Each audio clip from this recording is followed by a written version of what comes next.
Can everyone hear me?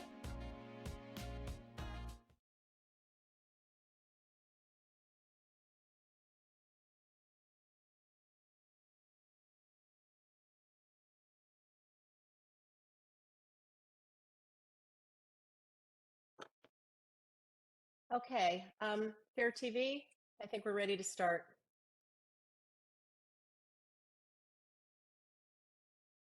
Okay, good evening, everyone. This is Lori Charlton. It's March 30th, 2023.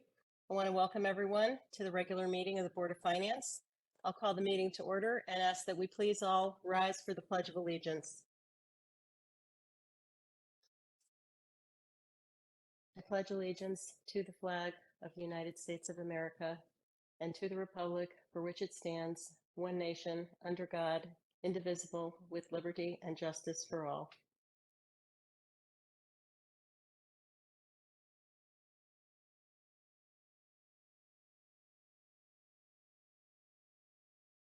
To the members of the public, if you've dialed in or joined us on the WebEx tonight, please know that you are muted and will not be heard by board members, and there will be no live public comment this evening. Tonight's agenda is the vote for the fiscal year 23-24 budget that's been recommended to this board by the Board of Selectmen. Our votes tonight will be informed by the deliberative process this board has undertaken over the last few weeks during 6 separate budget hearings. We've reviewed the budget information for town departments and Fairfield Public Schools, and we held a public budget hearing last Saturday to hear directly from residents. Tonight, board members can make motions to change revenue and expense line items within the budget, and we'll vote on those motions. Motions that pass with a majority vote will become part of the amended budgets that will be voted on at the end of the evening. There are 2 separate budget votes tonight, one for the town's general fund and one for the WPCA, which is a separate taxing authority. Both budget votes will be heard through a public executive session among board members, and again, there will be no public comment this evening. The budgets this board votes on tonight are recommended budgets that will then go to the RTM for their review and deliberation. They can vote to approve the budgets based on our recommendations or to reduce appropriations on a line item basis. At our regular meeting on May 4th, this board will set the mill rate based on the final budget that's approved by the RTM. The WPCA has a separate process for setting sewer tax rates, and that happens in the fall. Members of the public are always encouraged to send their comments and questions in writing to the board at the following email, bof@fairfieldct.org. If you do so, please remember to include your name and address as you would with live comment. Before we move to item 3, I want to thank the First Selectwoman and the Finance Department for the work that went into these budgets over many months. I'd like to offer special thanks to the town CFO, Jared Schmidt, and Budget Director, Frank Banieri, for working with me and my colleagues to answer our questions and provide the supplemental data we asked for as a result of our deliberations. There were significant improvements made to the budget process this year, and I believe those changes will serve this town well into the future. I also want to thank the department heads who met with our board to present their budgets throughout the last several weeks, especially those who were with us until the wee hours of the morning. And I want to thank each of them for their service to the town. I also want to thank the chair and the members of the Board of Education who have worked with us throughout this budget, and all the officials from Fairfield Public Schools, with special thanks to our new superintendent, Mike Testani, and Executive Director of Finance, Courtney Laborious. It's been a pleasure working with them, and we truly appreciate the diligent process they carried out prior to moving the budget before this body. Finally, I'd like to thank our colleague, Mr. DeWitt, who once again chaired the Budget Committee this year. He did much of the work to keep us organized and to put forth the process improvement ideas that were incorporated into this budget season. Mr. DeWitt, thank you for your leadership, and happy birthday. With that, I'd like to move to item 3, public executive session budget vote. And I will make a motion to put the fiscal 23-24 budget of $354,780,492 as recommended by the Board of Selectmen before us. Can I have a second? Mr. DeWitt, thank you. This budget is before us. So we will page through the budget book, starting with non-tax revenues. I'll call out the page number, and if you'd like to make a motion with a budgetary account on that page, please raise your hand. Members of the public who would like to follow along, the budget book is in the posted backup to this meeting, beginning on page 584 of the PDF. And when I call out page numbers, I'll be referring not to the PDF, but to the page numbers in the document, which are printed in the upper right-hand corner. Okay, so we will get started. Starting on page 11, tax collector, assessor, building. Okay. Page 12, conservation and engineering. Page 13 and 14, finance and fire. Mr. Curley. Yeah, thank you, Madam Chair. The motion I'd like to put forth to the board, I move to make an adjustment to line item 44001 for dividend and interest income. The change that I'd like to move is an increase from $4,500,000 by an amount of $1,491,204. And I apologize, I don't have the subtotal as to what that would come out to be. All right, can I have a second? Mr. Mottola. Okay, thank you. Discussion on this item. Mr. Curley. Yep, thank you, Madam Chair. And first, I want to thank the Finance Department for doing a lot of diligence with the backup that went to into healthy discussion on these numbers. I just want to touch a little bit on the two components that make up this line, the dividend income and the interest income, or investment income versus interest income. I think both have room for an increase, but I respect and appreciate the comments that were made throughout the deliberation regarding not being too aggressive with this number. And however, well, and as a result, I think the investment income that will come out of the Janney investments is, while there may be some room for an increase, that's not really the origin of my recommendation. Mine pertains to the interest income associated with the money market accounts.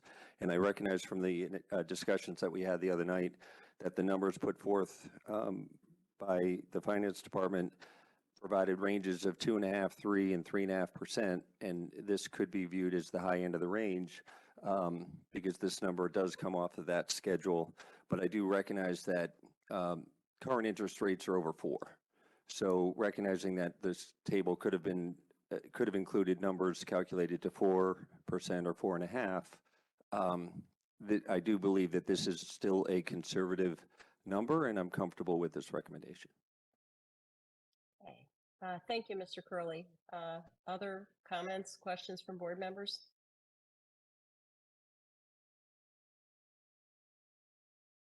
Okay. I don't, Mr. Welsh. Yes, I know the administration put together a recommendation for us that's less than that, and can I please hear from the Finance Department on the reasons for that recommendation? Sure. Mr. Curley, can you just what your proposal is? Right, it would be an increase of $1,491,204, which is the calculated increase associated with the 3.5% assumption for the money market funds.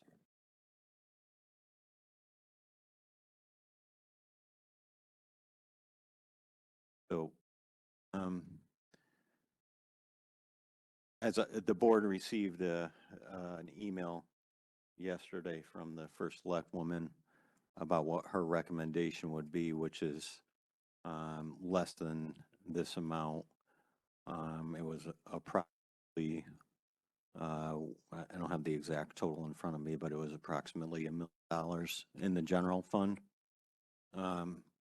As I stated during the last meeting, and was also covered in the first select woman's letter to you all yesterday, this budget relies very heavily on the investment income and the increase in investment income, and we are acknowledge that it can be increased based on what was passed in the from the Board of Selectmen and the amount that was in there.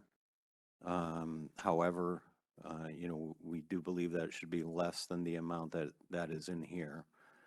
You know, the reason is that we don't know what will happen over the next year, and these are, you know, these amounts are subject to the variations that that come out of the federal government, and what happens to interest rates there, and they typically tie to that. And you know, we've seen big swings in the amounts both in the past year, which have, you know, happened to be in our favor and going up. But when you look at the percentages that you're basing your proposal on, the last time we saw percentages that high was in 2008. And if you look at the amounts that were from 2008 and how they changed over the following year, they changed really dramatically from, you know, I think it was January 2008, and then by April 2008, they had been cut in half to about 2.25%, and then over that year following that had dropped down below 1%. And so they're, you know, whatever people think about where the rates stand right now, whether they'll hold up or not, you know, they are subject to large swings. And so that is our concern with going too high on this. And with this proposal, the mill rate is still low. The mill rate increase is still low.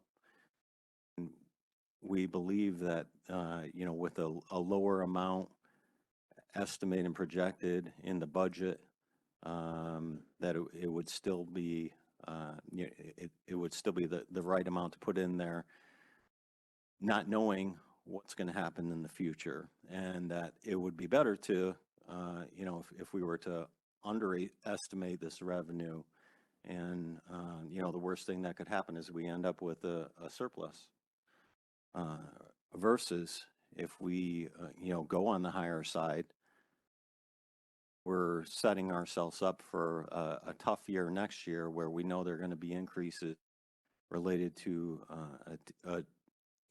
teachers' collective bargaining agreement that will be settled at some point. There will certainly be increases related to that. We know that debt service is going to go up, and generally speaking, fixed costs and contractual costs are going to rise in the following year. And my concern is that we're creating a revenue cliff in this instance, and so we have a low rate in there now, regardless of what we do with this income. And so our recommendation would be, as the first selectwoman proposed yesterday in her letter to all of you. Thank you, Mr. Schmidt. Mr. Curley? Yeah, Madam Chair, thank you. So the exact number that was in your recommendation was 1,019,204, which it's page 15 of the change analysis that Frank had put together for us. It's actually the same column. The assumption is 3.5% on the money market investment funds, which the general fund interest would be 1,491,204 after the WPCA allocation. The difference so on the interest income, we're aligned.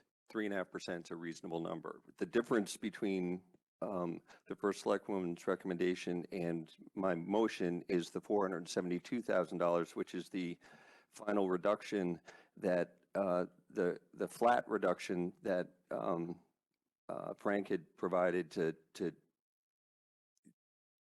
bridge the difference between the investment income assumption from Janney at the bottom of the page.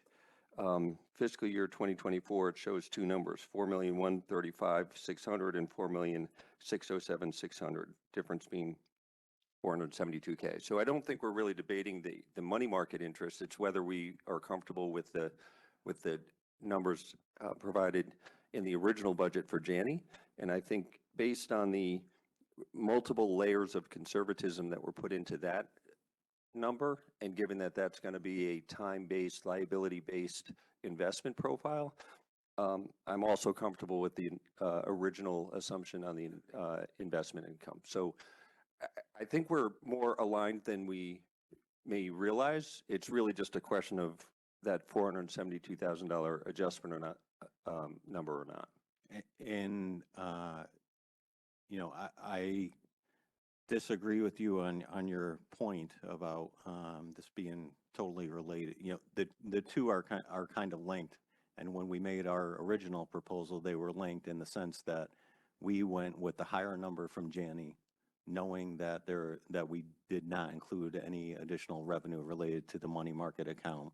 And so what we're proposing now, because we are now considering that and did an official formal calculation of that we would go to the lower amount. And so the 472,000, to your point, is that amount of the range from Janney between the low amount and the high amount. So that's where the number comes from, and that's the relationship between the two, the money market account and the Janney estimates.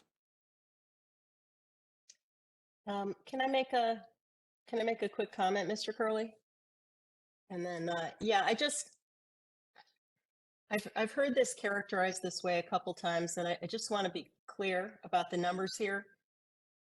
The Janney amount was not calculated at the high end of the range. It is in fact lower than the low end of the range.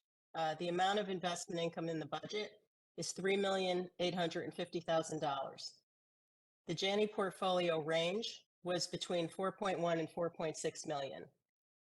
When we say we're at the high end of the range, we're ignoring the fact that we've got a separate account with a $650,000 reduction in it.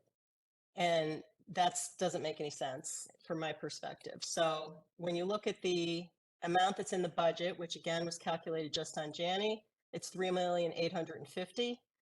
It is below the low end of what they calculated, which is fine. I think that's conservative, and it, you know, allows for a little bit of movement. Although, as Mr. Curley pointed out, that money is going to be invested soon. So I think it would be reasonable to look at more current market rates for that. But if you look at the $3,850,000 and you look at the total amount of our current bond portfolio, that comes out to an interest rate of 3.41%, which again is substantially below the ranges that Janney gave us. So I just want to make that first point. We cannot ignore the $650,000 reduction or the negative amount in the other in the unrealized loss account, because that reduces the revenue budget. I would, on the money market account, I would also say, you know, the 3.5% is the higher end of the ranges that were provided to us by the town. But, you know, that is, to Mr. Curley's point, not the high end of what we're currently earning. I think, Mr. Schmidt, I think it was you that told me we are, you know, we have probably about half of that money in the STIF account, which is earning 4.8% currently. And that 4.8 is about consistent with what short-term, you know, federal money market funds are earning. So, you know, if we look at that kind of on a blended basis, the 3.5% is below what we're earning now, which is fine. I think it's good to build in some conservatism. And the Janney portfolio is below the low end of the range that they recommended. So for me, when I put all that together, if you calculate the numbers, this gives us an interest rate of 3.44% that we're calculating on our total investment portfolio. And I am personally comfortable with that. I think it's conservative and reasonable. And I will be supporting the motion. I think if we use if we use the lower amount that was recommended, that gets us to an effective interest rate of 2.86%, which is, which is much, much lower than, where we are now. So I will be supporting the motion for that reason. Mr. Curley? Yeah, thank you, Madam Chair. And I'll just leave one last thought, and if anyone else has any comments, that's fine. As I indicated the other night when we had what I thought was a healthy discussion, my expectation would be to not put this forward to spend, but to give us an opportunity to budget to fund our fund balance. We could do it either one of two ways. We either have a surplus, which then goes into fund balance, or we can plan to fund into fund balance. And I personally feel like, to the extent that we want to follow our do no harm mantra or policy. Thank you. It's certainly in our best interest to plan to have, I think it's $1.2 million, $1.2 million and a quarter, I think is the number that the finance department provided. And I'd like to plan for that. So that's really the basis of this. Yeah, and the reality is that we, and you can slice and dice this however you want, but we put in a number into the budget. And that's a combination of both the money market account and also the estimates from Janney. And so this is the approach that we use to estimate what the revenue would be, and the percentage that you're referencing, according to the proposal that you're presenting, there's a risk to it, and the history shows that there's a risk to it, whether it's the increase that happened over the past year or the decreases that happened in 2008. And so that's our concern, and there's not really a reason to build that in here, given the surpluses that we have this year, and the potential for a surplus next year. And so that's why we're comfortable with the proposal that was put forth by the first selectwoman yesterday. Okay, thank you, Mr. Schmidt. Any other comments from board members? Mr. Welsh? Sorry, I didn't see your hand. Go ahead. Yeah, no problem. Yeah, I just heard some comments about STIF, and I just kind of wanted to add some more color to that. So, I understand the 3.5% is below what the STIF rate was, but I think it just speaks to interest rates in general. That last year at this time when we were having this conversation, interest rates were at 40 basis points. So the STIF rate right now is at, I think it's about 4.8%, so 480 basis points. So, I think based on what the Fed has said, I think that there is, some indication that I think there's kind of a plateau where the rates are. But I think just as equal as there are, for a chance for them to increase a little bit, there's also the potential for them to decrease a little bit. And so, we saw the interest rate go from 0.4 to 4.8. So that would be about a 4.4% increase. And obviously that averages out over the year because it just doesn't happen all at once. But I think it's important to take that into account, because I think, I understand and I calculated these numbers, and I think the numbers here are kind of what you could expect to get, because we do still have 3 months left in this fiscal year. So even though we have rates at 4% in this fiscal year, we're still looking out into FY24, and in FY24, we could see those rates go down. And if those rates go down and say we get the revenue that we're projecting in this budget, then in FY '25, if the rates began to go down in FY '24 and FY '25, we could potentially see those revenues to continue to go down. So I understand the desire to kind of budget to the number that you would expect. But I also just want to make everybody conscious that there is another fiscal year looming out there. And as Jared has said, you know, we're talking about hundreds of percentage points of increases in this investment income. And in budgeting for those FY '20 years, you may see a big dip in revenue because, like I said, we don't hold this money to invest it. We hold it to provide services to taxpayers. And if we're not getting interest revenue because we just don't have the cash in the bank, we're not going to keep more cash in the bank just to get the investment revenue. And I just want to I just wanted to make that. Understood. point Yeah. clear. Okay. All right. Thank you. Mr. Walsh? Speaking of the, because Madam Chairman, when you brought it up, this change in market valuation, the negative $650,000, which under the chairwoman's calculation comes kind of off of that, the 4.5. So she reduced it to 3.8. How do you calculate that?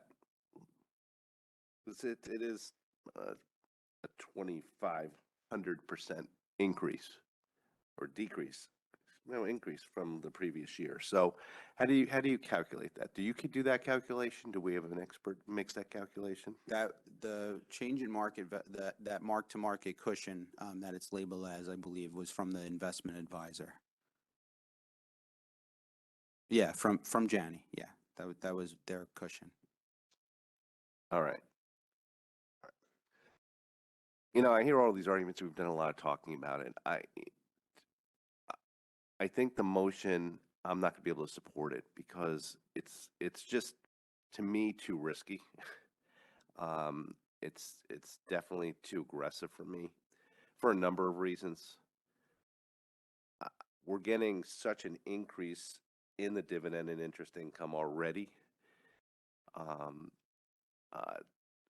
that I don't see the reason to push the needle up to where, you know, we're trying to like squeeze every single dollar out of this thing for a number of different reasons. One of them is something that has been in my head ever since my esteemed colleague, Ms. LeClaire, said along the way, which was that in this budget, there is some risk on all of our spending that there's going to be inflationary pressures, and we're not going to be able to, we're going to go over in spending because inflation's still there and is a real number.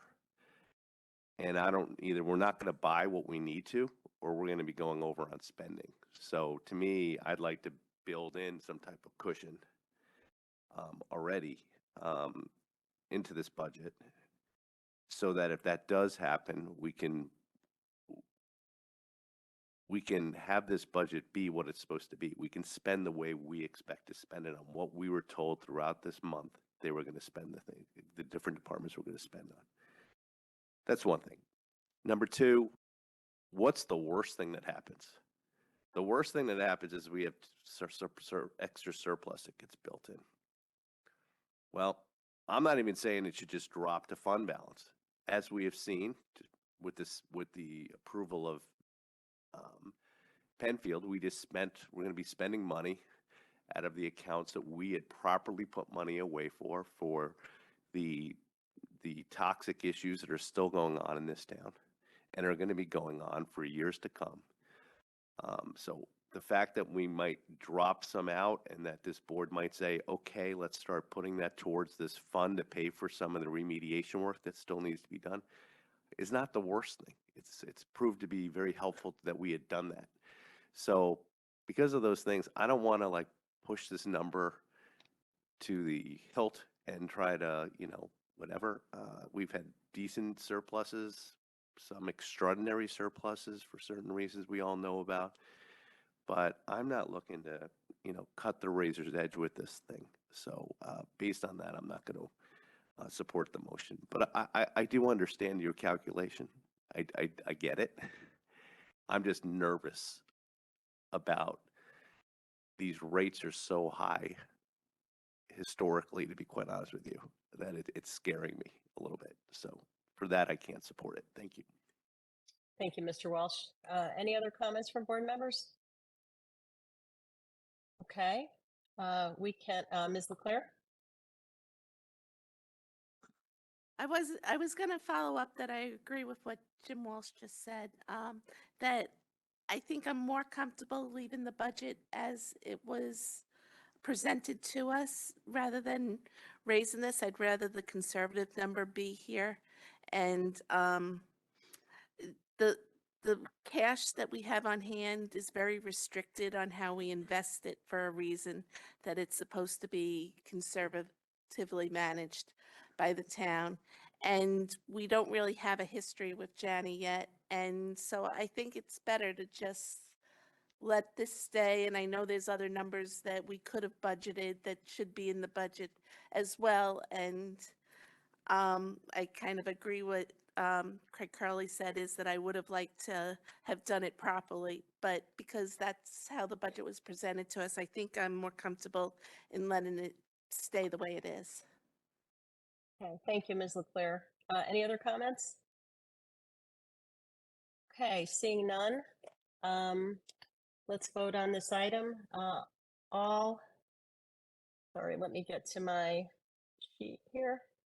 All in favor of increasing dividend and interest income account 44001 by 1,491,204, please raise your hand. Mr. DeWitt, Ms. Charlton, Mr. Matola, Ms. Marmion, Mr. Curley, Mr. Stark, I can't see you. Is your hand up? Yeah, and Mr. Stark. Okay, thank you. Opposed? Mr. Testani, Mr. Walsh, and Ms. Leclerc. Okay, thank you, everyone. The motion passes 6-3. Okay, so we'll continue on flipping through the book. The next page is page 15, Health, Human and Social Services, and Library. Okay, page 16, Police, Animal Control, and Public Works. Mr. Curley. Yep, thank you, Madam Chair. I'd like to move that we adjust in the police department line 52369, miscellaneous police. This is by 42369, thank you, to increase by 689,455. Okay, thank you. Can I have and can you just, do you want to explain what that is, or? Yeah, I was quickly waiting for the before- second, and then we'd go to discussion, so. Okay, Mr. Matola, seconds, okay, Mr. Curley? Yeah, so the intention here is to be consistent with the adjustment that we made last year, that this is expected to be a net zero on the budget.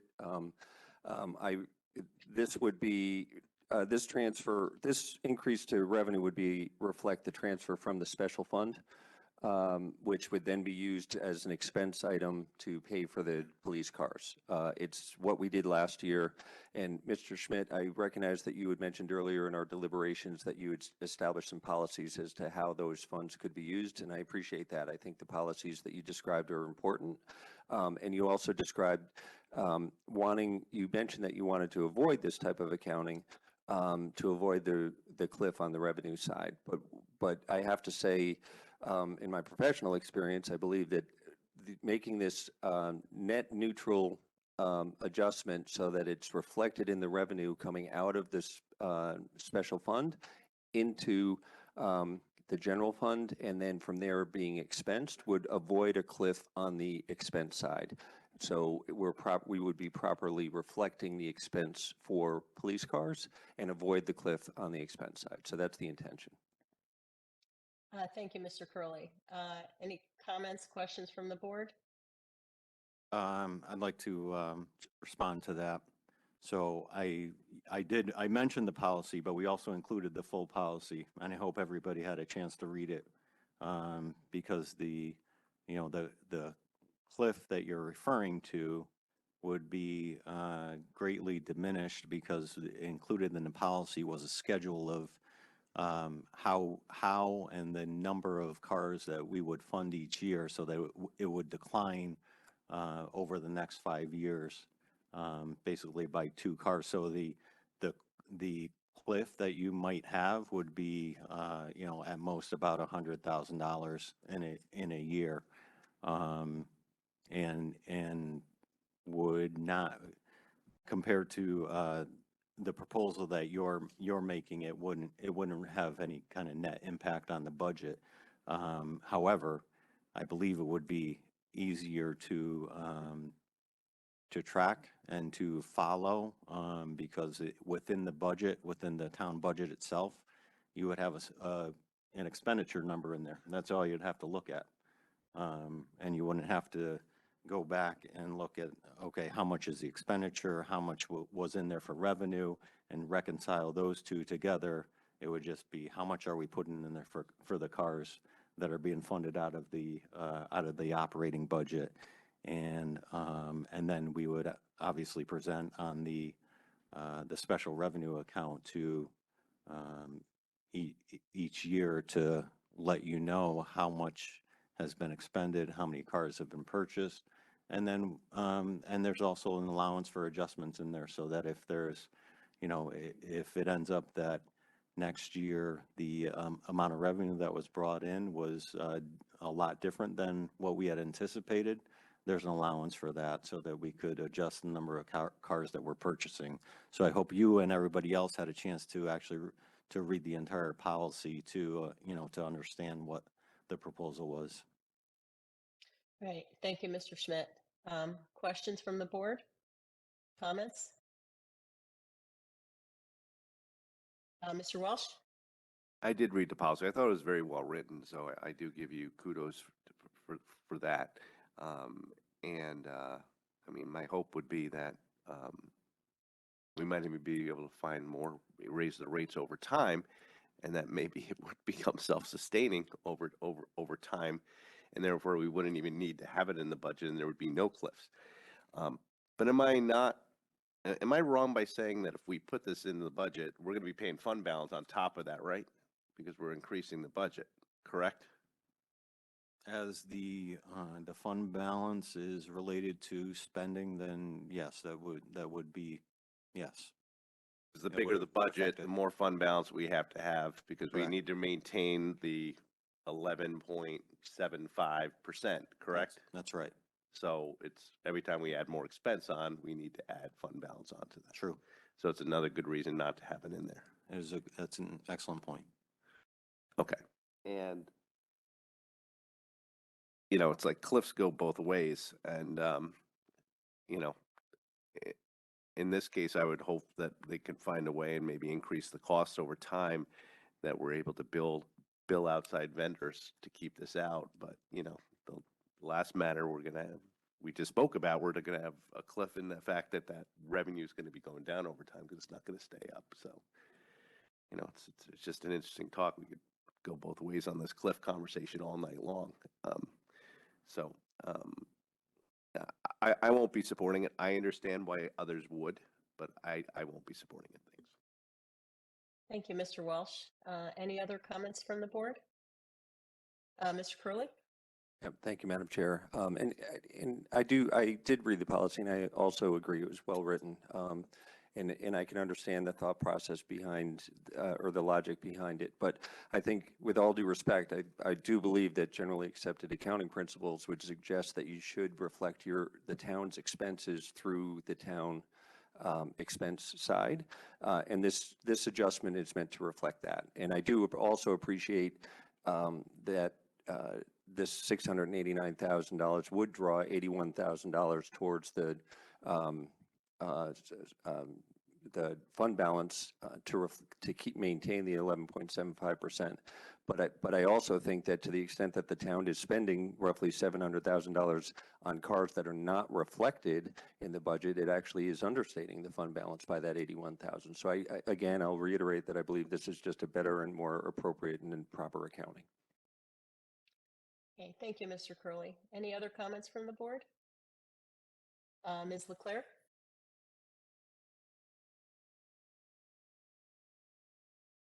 It's just good budgeting that the police cars should be in the budget. And we did it last year, and I think as long as we add it on both sides, I think it's the right thing to do. Thank you, Ms. Leclerc. Any other comments? Okay, seeing none, we can vote on this item. So all in favor of increasing miscellaneous police revenue count 42369 by 689,455, please raise your hand. Say aye. Ms. Charlton, Mr. Mottola, Ms. Marmion, Mr. Curley, Mr. DeWitt, Ms. Leclerc, Mr. Stark. You're in a dark room, so I'm having a hard time seeing if your hand is up. Yes. Okay, Mr. Stark. Okay, thank you. Opposed? Mr. Testani and Mr. Testani abstain? Anyone? Mr. Walsh, did you vote? I apologize. I'm sorry, I was looking at Mr. Stark's room for a second, so I totally. No, I'm like, it looks so bright, like he's got a bright sun coming into his window. I'm like, is he in the United States of America? I know. Oh, you lucky guy being out in California. All right. Anyway, I am voting against. Okay. All right. Thank you. Okay. So the motion passes 7-2. Thank you. All right. So going back to the book, page 17, Penfield, Parks and Rec, and Waterfront. Mr. Mottola. I don't think this will be very controversial. So on Penfield concession, item 42476 to increase the concession revenue to reflect Penfield opening this summer. I'm going to say it again. I want to increase that line item to 20,451. Increase it, reason concession revenue to reflect Penfield opening this summer. Okay, thank you. I'll second that. Any discussion on this item?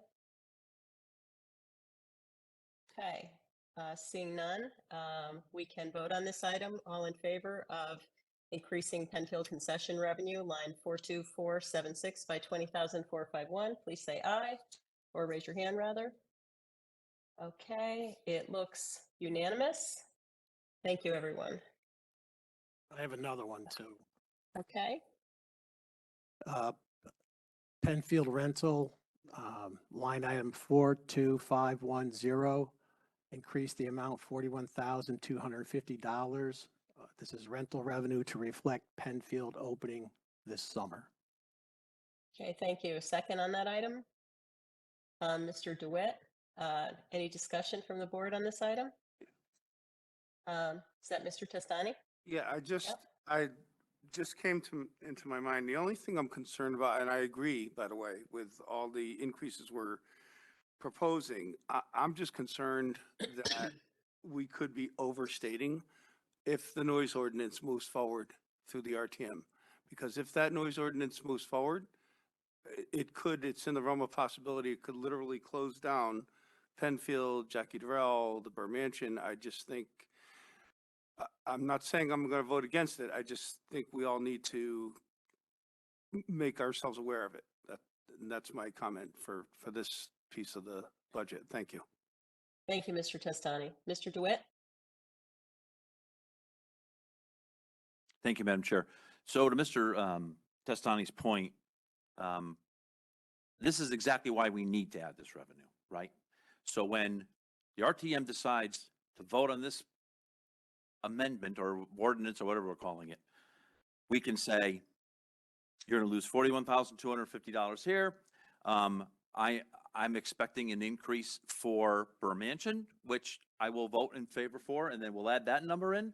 So I think the RTM should really see in the budget that we as a board and the administration as a board has committed to keep these things open, and that if they make a decision to put an ordinance that closes this down, yes, I agree with Mr. Zestani. We'd be losing this revenue, but they got to feel that pressure. So I'm going to support this. I think it's a good motion. Thank you. Thank you, Mr. DeWitt. Any other comments from the board? Okay, seeing none, we can move to a vote. All in favor of increasing revenue, Penfield rental revenue, line 42510 by $41,250. Please say aye. Aye. Okay, it is unanimous. Thank you, everyone. Okay, anything else on page 17? Ms. Marmion. Yes, I'd like to make a motion on line number 42507, Burr Mansion, to increase revenue to $76,020 to reflect Burr Mansion rentals. Okay, second on that, Mr. DeWitt. Okay, discussion on this item. $76,020. Okay, thank you. Any discussion on this item?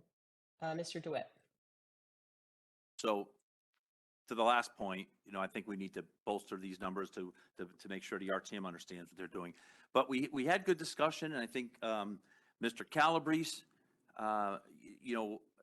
explained to us that there was, as of today, we were a little short on the rental income, not rental, rental income, exactly, right?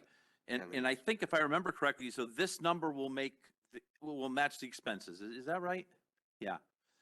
And we had talked about that too. So I think the expenses and the revenue should match. At least it'll put a little challenge out maybe to Mr. Calabrese. Not that he needs a challenge, but again, more importantly, give a number to the RTM that they're, this is revenue that we could potentially miss if they voted with the ordinance. Okay, thank you, Mr. DeWitt. Other comments from the board? Mr. Welsh. So this is more than what was being recommended to us, which was 50,896. I Correct. believe there were expenses of, it's a reflection of the expenses that were estimated on the rentals. And so we're looking at the break-even point. And he had rented, I think, 10 out of 15. Is that? There are openings there. So it could actually be higher, but he hasn't rented the other. Yeah, I'll just tell you, my concern on it is we're kind of sitting here as we're hovering on April 1st, and maybe there'll be a lot of shotgun weddings that get scheduled. I mean, maybe. But it's just a short amount of time to have a bunch of weddings, or maybe I guess there could be other events there, but I guess it's I guess I'm thinking that it was. Am I incorrect in saying that I thought he said he was scheduling through the end of December only? Yes. No. That's what he presented, and unless he's on, I'd Anthony. like to know the number, really. What were you scheduling through? Can you tell us? I see your name up on the screen for Burr Mansion. Yeah, we are currently scheduling through October, the end of October for Burr Mansion. And that's when the 10 comes down, correct? That is correct. Okay, so you're not scheduling into the next year right now, That is correct. and you're not offering it for rental at this point? Like if somebody came to you and said, I want to schedule, I have a non-shotgun wedding and I want to plan it for next April 1st of next year. So I'm giving you a year. You're not taking that deposit or anything for that? No, we're not taking reservations past this October. Okay. And that's what I thought you said. So I guess my thought was when you were saying that, yes, I thought there were 6 dates between now and December till the end of October that are still available. That is correct. There are 6, but it's kind of short notice at this point, correct? Correct. Okay. But can I just add to that, Mr. Walsh? I thought that the administration had given you that direction, Mr. Calabrese, because there's some question in terms of what's going to actually be done with Burr Mansion, but no decisions have been made. Is that correct? That is correct. So I'm just hypothesizing here that I understand that you're investigating different things in the administration, but it will take time for you to present, get together a proposal. And then also, I'm assuming, you'd mentioned that you might be looking at placing some town departments in Burr Mansion, which might include some sort of a renovation of sorts because it's not currently set up as office space. So I'm expecting, I'm hypothesizing that Burr Mansion could potentially go forward in terms of rentals for next spring before the fiscal year ends.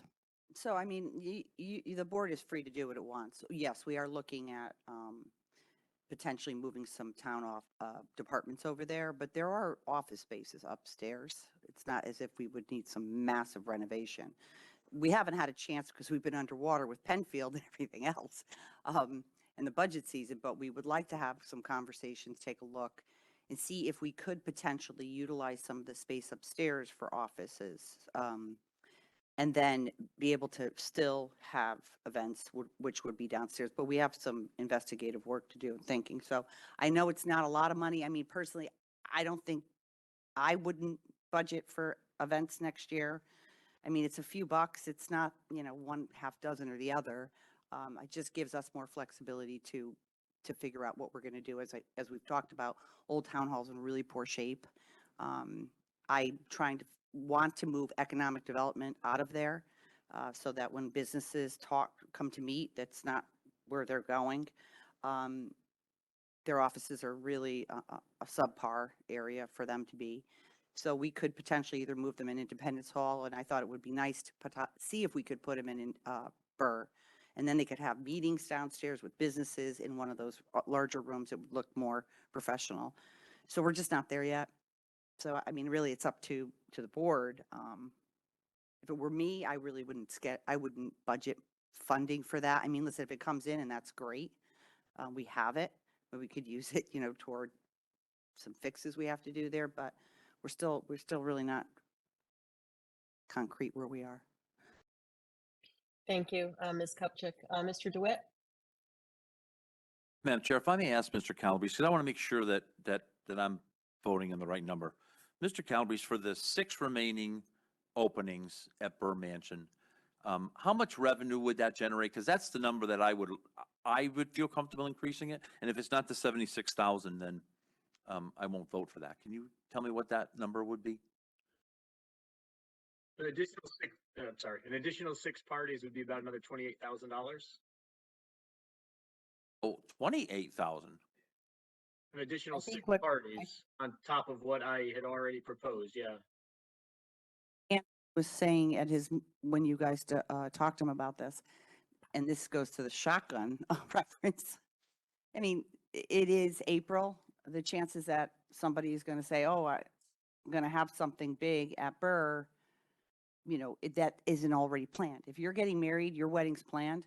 If you're having a big 50th birthday party for somebody, you probably already have it scheduled somewhere, or an anniversary event or whatever it is. There may be some last minute thing where someone says, "Oh, my event space fell through and I have to do something," or I feel like having a party. But those types of parties are expensive. They're big, and it take a whole lot of planning for those types of events. So I wouldn't really count on those 6 dates being scheduled. So all I want to know is what is the potential revenue if we fill all the spots at Burr Mansion? Because right now there's no revenue, right? So what would be?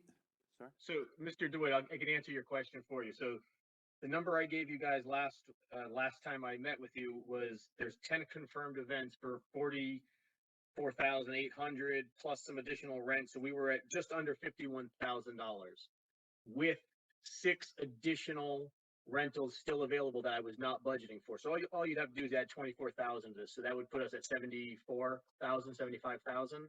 And basically you'd be looking at a break-even operation. So that's I was going for the 76,120, break right? even. Yeah. You just went to the operating budget and said, well, just match the revenue to expenses. pretty much. Okay. Madam Chair, Thank you.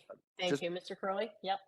just want to, just looking at the change sheet that was prepared for us and just filling in the detail that Mr. Calabrese summarized, the updated revenue that was provided was 50,896. The updated expense was 76,020. The difference between that is 25,124. And I believe that the potential revenue for those 6 states, if I heard you correctly, Mr. Calabrese, was roughly 26,000. So there is a chance for this to break even. I think personally, it's not great to budget to a deficit.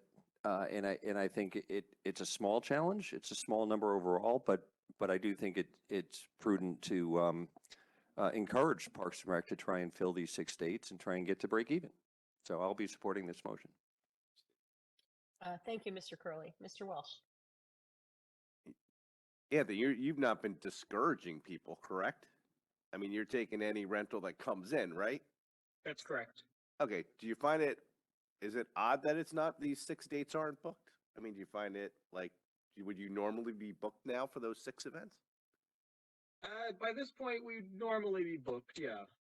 So obviously there's just not enough interest out there. And I can't imagine that this RTM ordinance, this sound ordinance, is helping your cause when people read about this in the paper.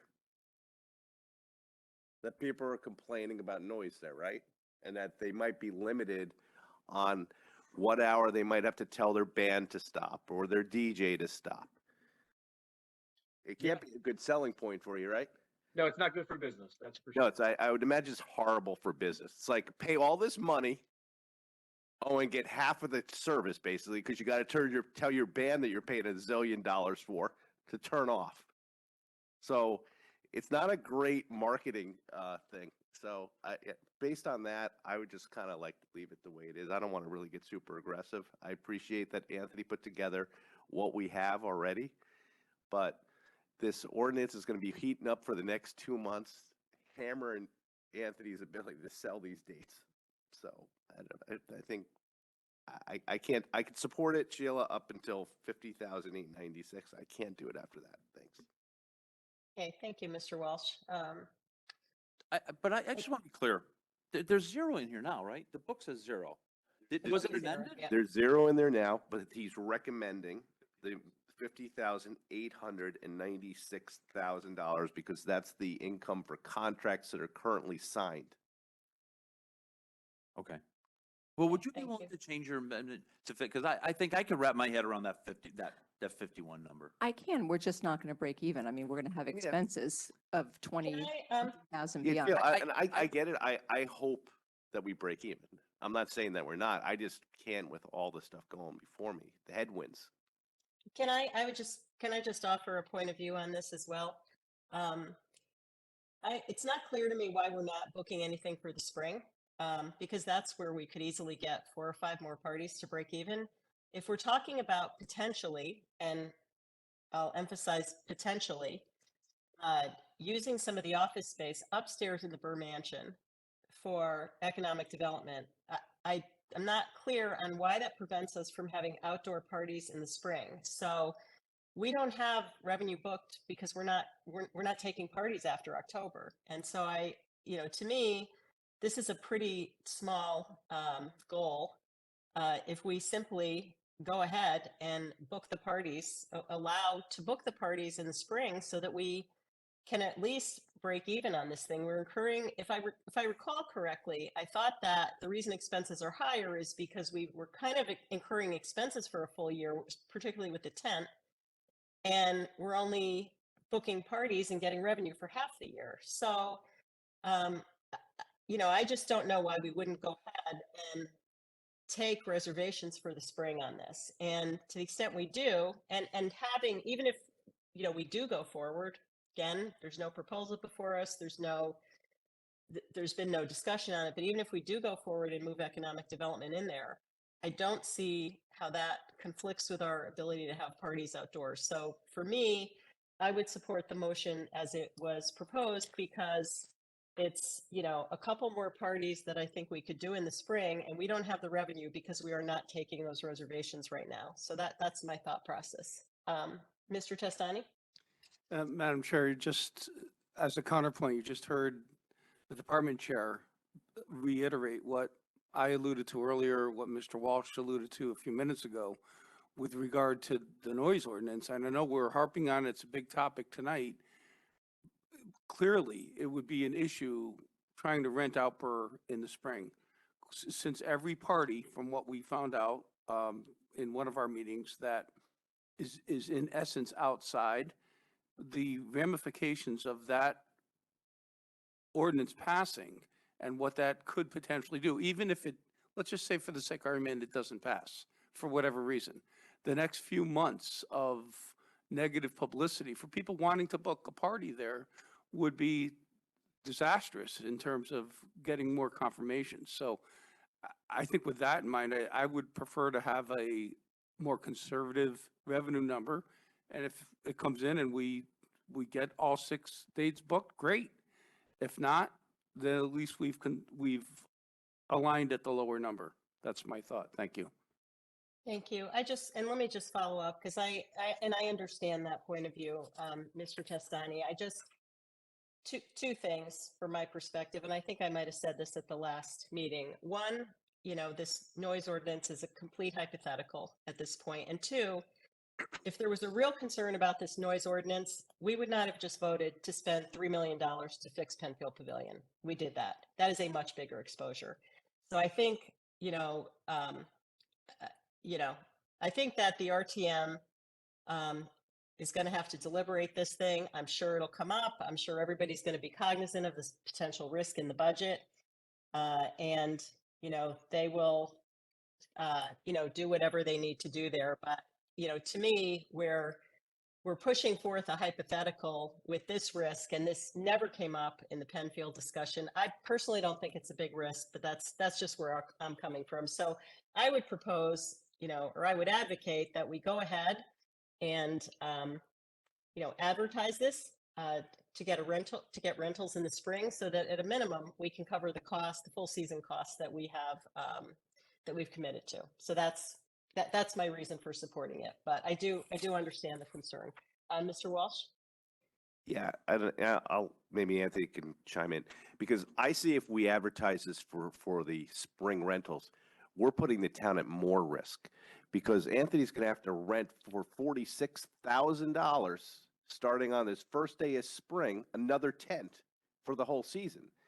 So we're going to be putting $20,000 more revenue to have another $46,000 expense in the spring. That makes no sense at all. Anthony, am I missing something? No, that's why I had my hand raised. I wanted to say the same thing. If we book parties in the spring, then we need to add another $46,000 for the tent. And just to clarify the indoor, I know there's no plans, but the indoor space upstairs right now, while there are a couple offices, majority of the rooms are used for the bridal suite and the wedding party itself. So while yes, the weddings take place outside, majority of them are using the indoor space as well. I'm sorry, Mark, move your stuff out. Bride's coming in.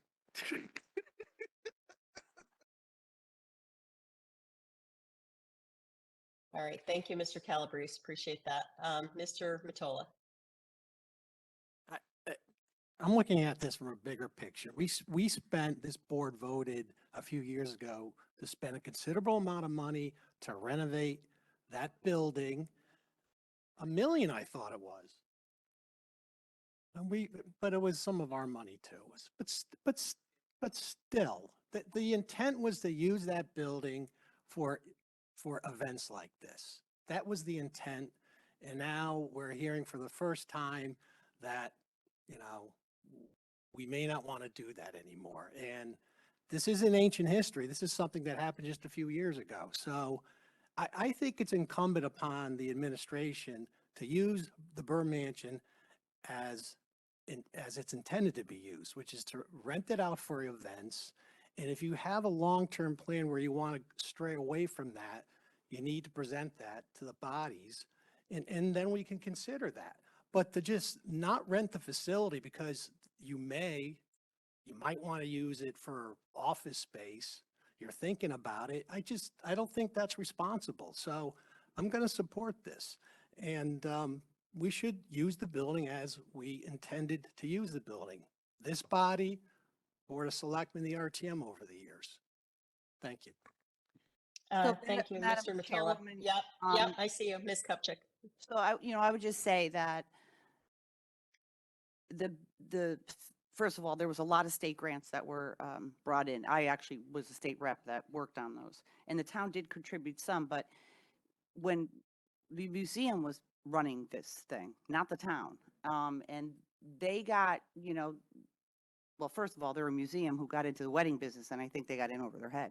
And then COVID happened, and then they got jammed up. And let me just tell you, I'm happy to forward all the emails from a lot of neighbors who were real mad that, there was events going on there all the time. So we have to be sensitive to the fact that this facility is right in a residential neighborhood. It's not, on a beach. It's not in the woods. It's right near people's houses, and they don't want to hear it all the time, every single night.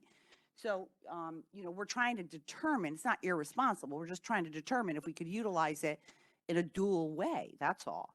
And what we budgeted for was basically 0-0. So it's expense, we're covering the expense side and the revenue side. And it's just being responsible for what we have right now. I don't think people are going to be running out the door I just don't think they're going to be utilizing it this year. It would be great if a few people came around and did. And again, to Anthony and Mr. Walsh's point, it cost $46,000 to put that tent up. And we still have to be sensitive to the neighbors too, who really would prefer not to have anything there.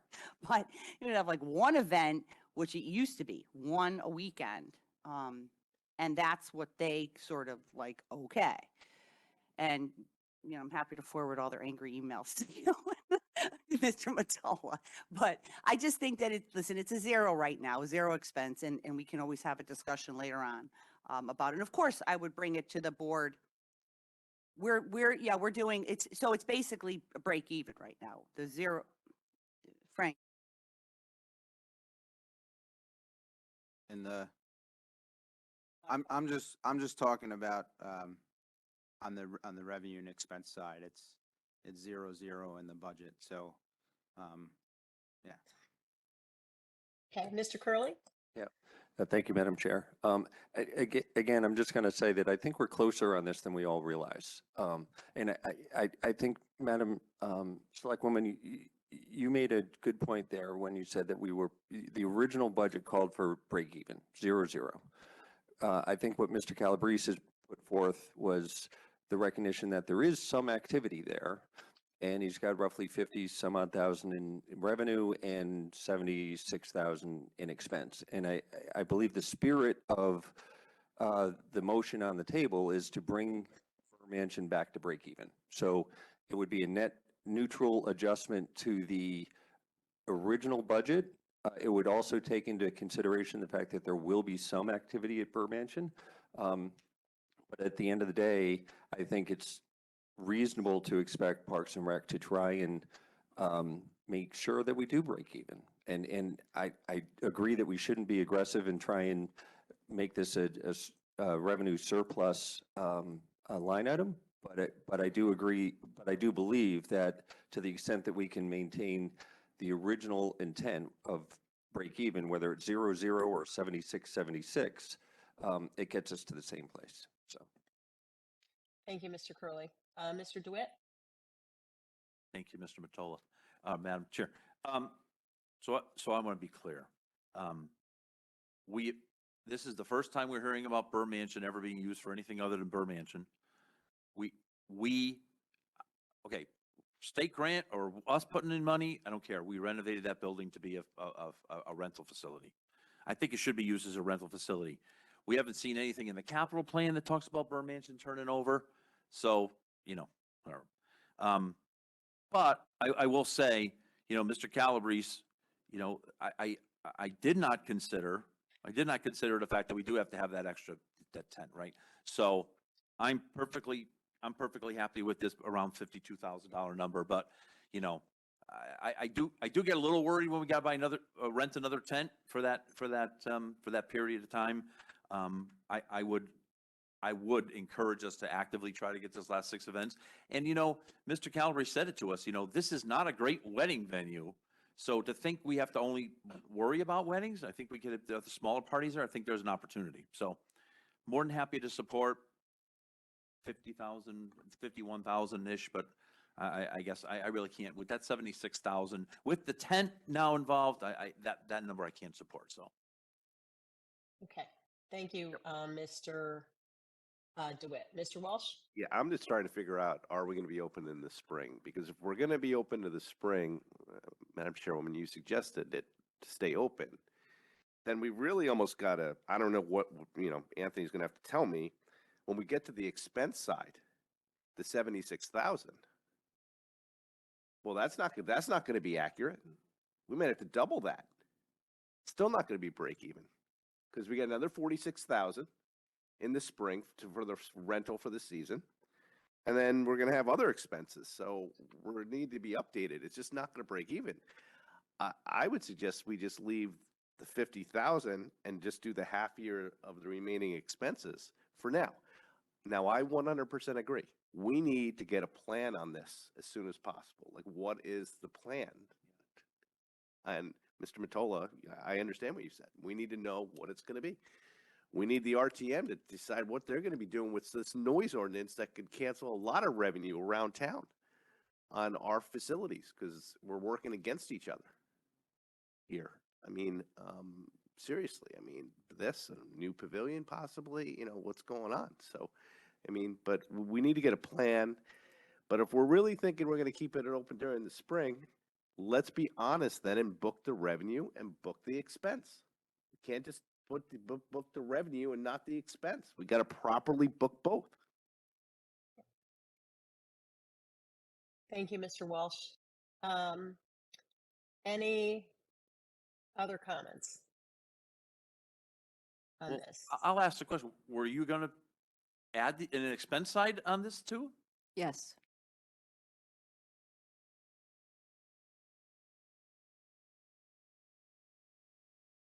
But I hadn't considered the tent, the extra tent rental. So that wasn't something that I had originally been thinking about, Yeah. that they'd And have it's to all rent the the other tent in the expenses. spring. Right.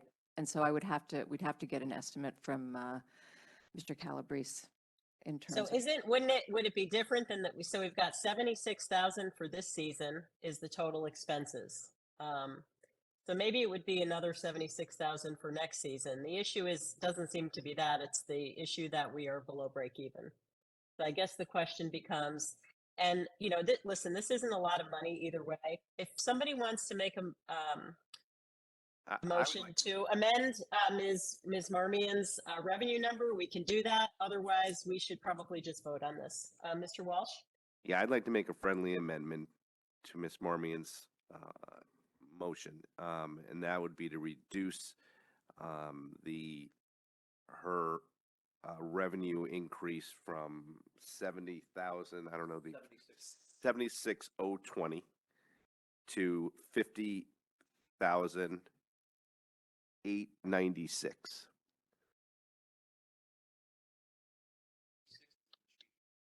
Okay, is there a second on that? Mr. DeWitt? Okay, guys, put your mics on.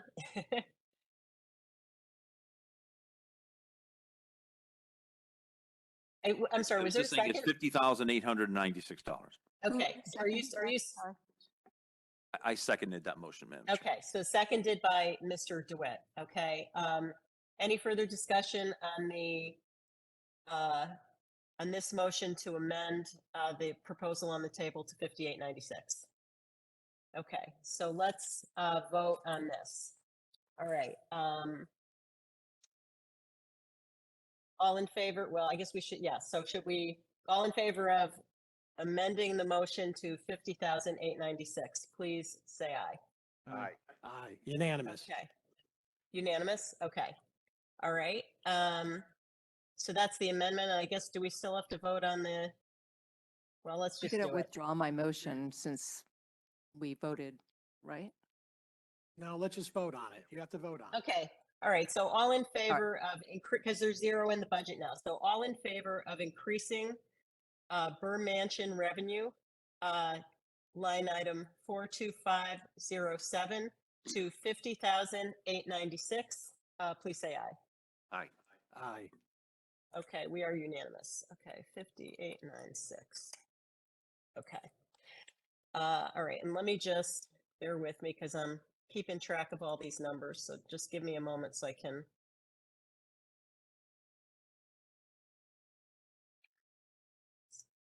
Okay.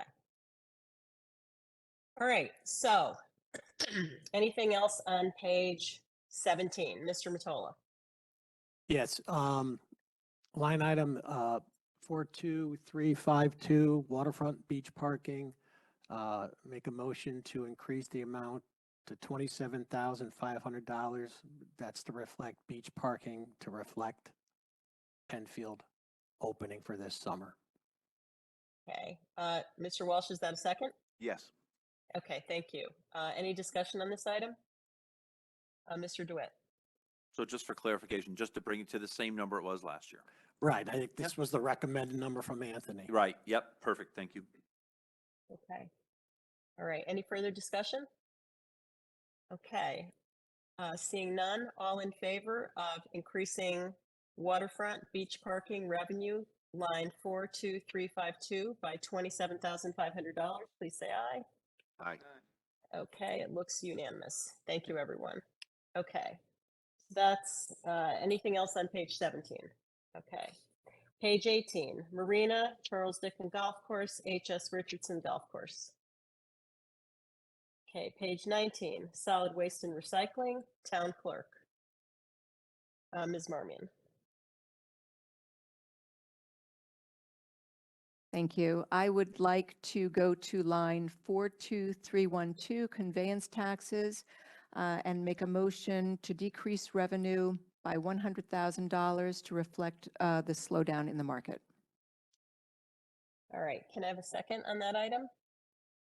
Mr. Matola, discussion from the board. Mr. DeWitt.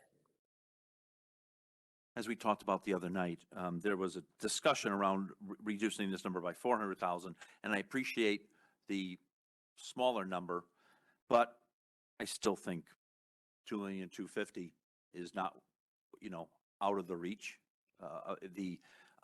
As I said the other night, I spoke to some of my real estate friends. There's still no houses on the market. There's still, the interest rates don't seem to be affecting, the mortgages. So, frankly, I don't want to, I will not support any reduction to this number. I just think that 2,250 is the right number. It is a reduction from last year, $300,000 reduction. I don't think we need to reduce that number anymore. So I will not support that. But I understand, I appreciate the sentiment and the lesser number than 400,000, but can't support. So thank you. Thank you, Mr. DeWitt. Any other comments from board members? Okay, I see none. All right. So we can put this to a vote. All in favor of reducing town clerk conveyance taxes, line item 42312, by $100,000, please say aye. Ms. Charlton, Mr. Matola, Ms. Marmion, Mr. Curley, Mr. Stark. Okay, oppose? Mr. DeWitt, Ms. Leclerc, Mr. Walsh, Mr. Testani.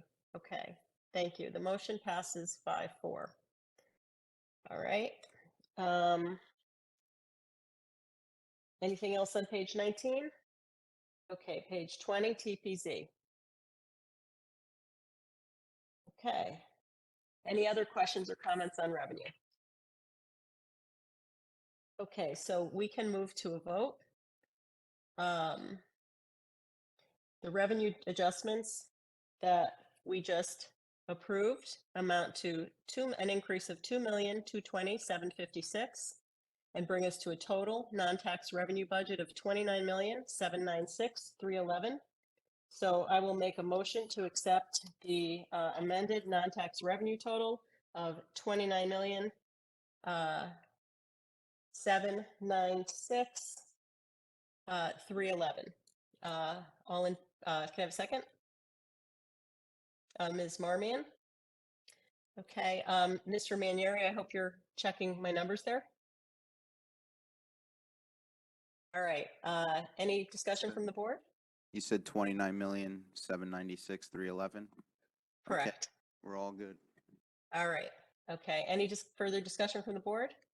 Okay, all in favor? All right, it looks unanimous. Okay, thank you, everyone.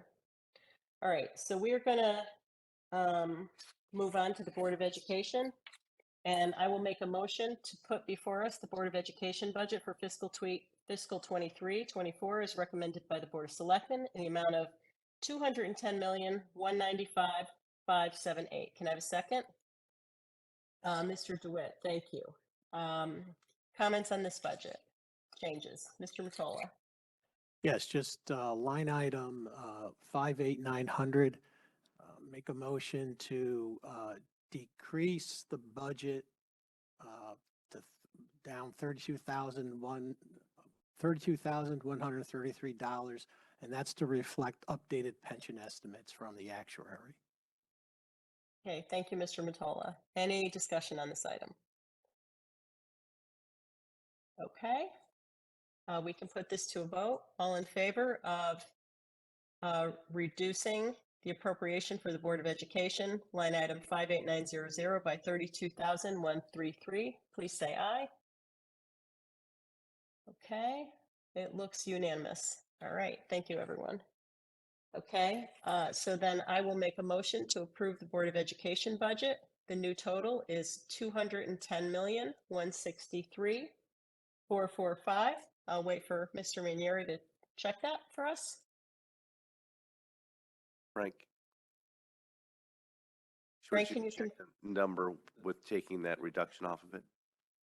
The new number should be 210,163,445.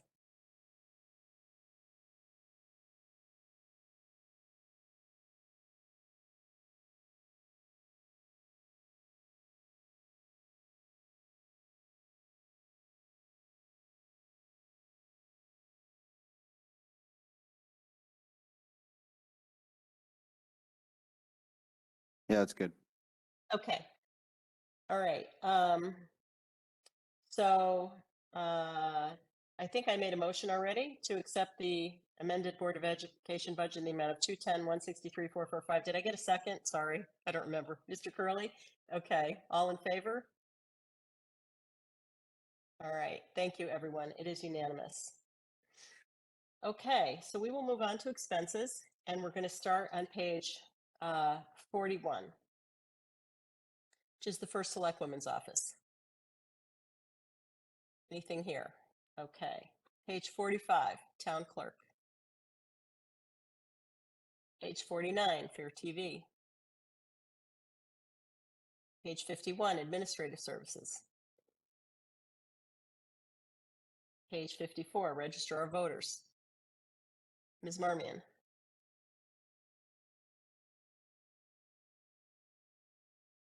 Sorry, I'd like to make a motion to increase budget line 52200 to increase by $5,237 to correct the Social Security budget to match payroll amounts.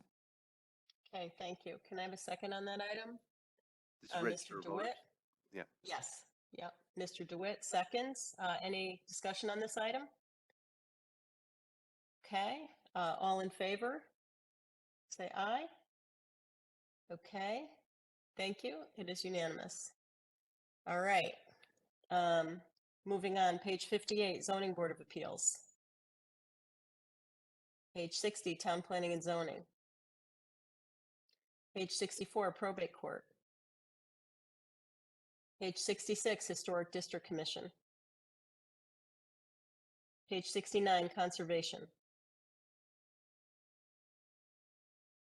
Page 74, Shellfish Commission. Page 76, Legal Services. Page 78, Miscellaneous Contingencies.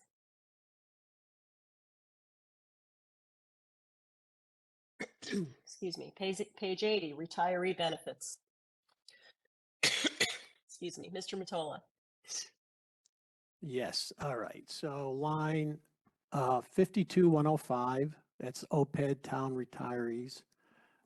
Make a motion to reduce this by 802,111. This is the OPED budget to reflect updated numbers from our actuary. So the number's 802,111. Thank you, Mr. Matola. Mr. Walsh, is that a second? Yes. All right, thank you. Any discussion from the board? Okay, all in favor of reducing for Department 1310 retiree benefits, OPEB, line or account 52105 by 802,111, please say aye. Raise your hand. Okay, thank you. It is unanimous. I have another one. Mr. Matola, yep.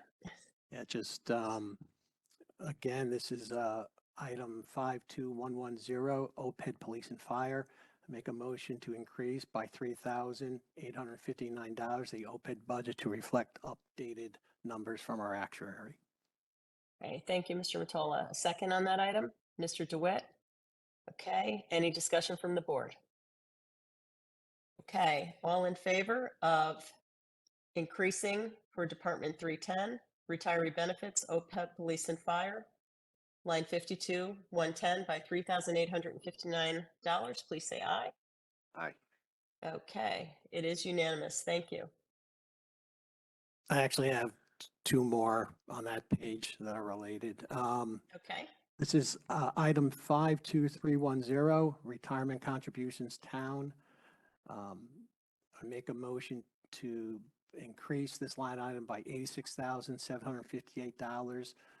This is to increase pension budget to reflect updated numbers from the actuary. all right. Thank you, Mr. Matola. Seconded by Mr. Walsh. Any discussion from the board? Okay. All in favor of increasing Department 310 retiree contributions or retiree benefits, retirement contributions town, line 52310 or account 52310 by 86,758, please say aye. Aye. Aye. Okay, it is unanimous. Thank you, everyone.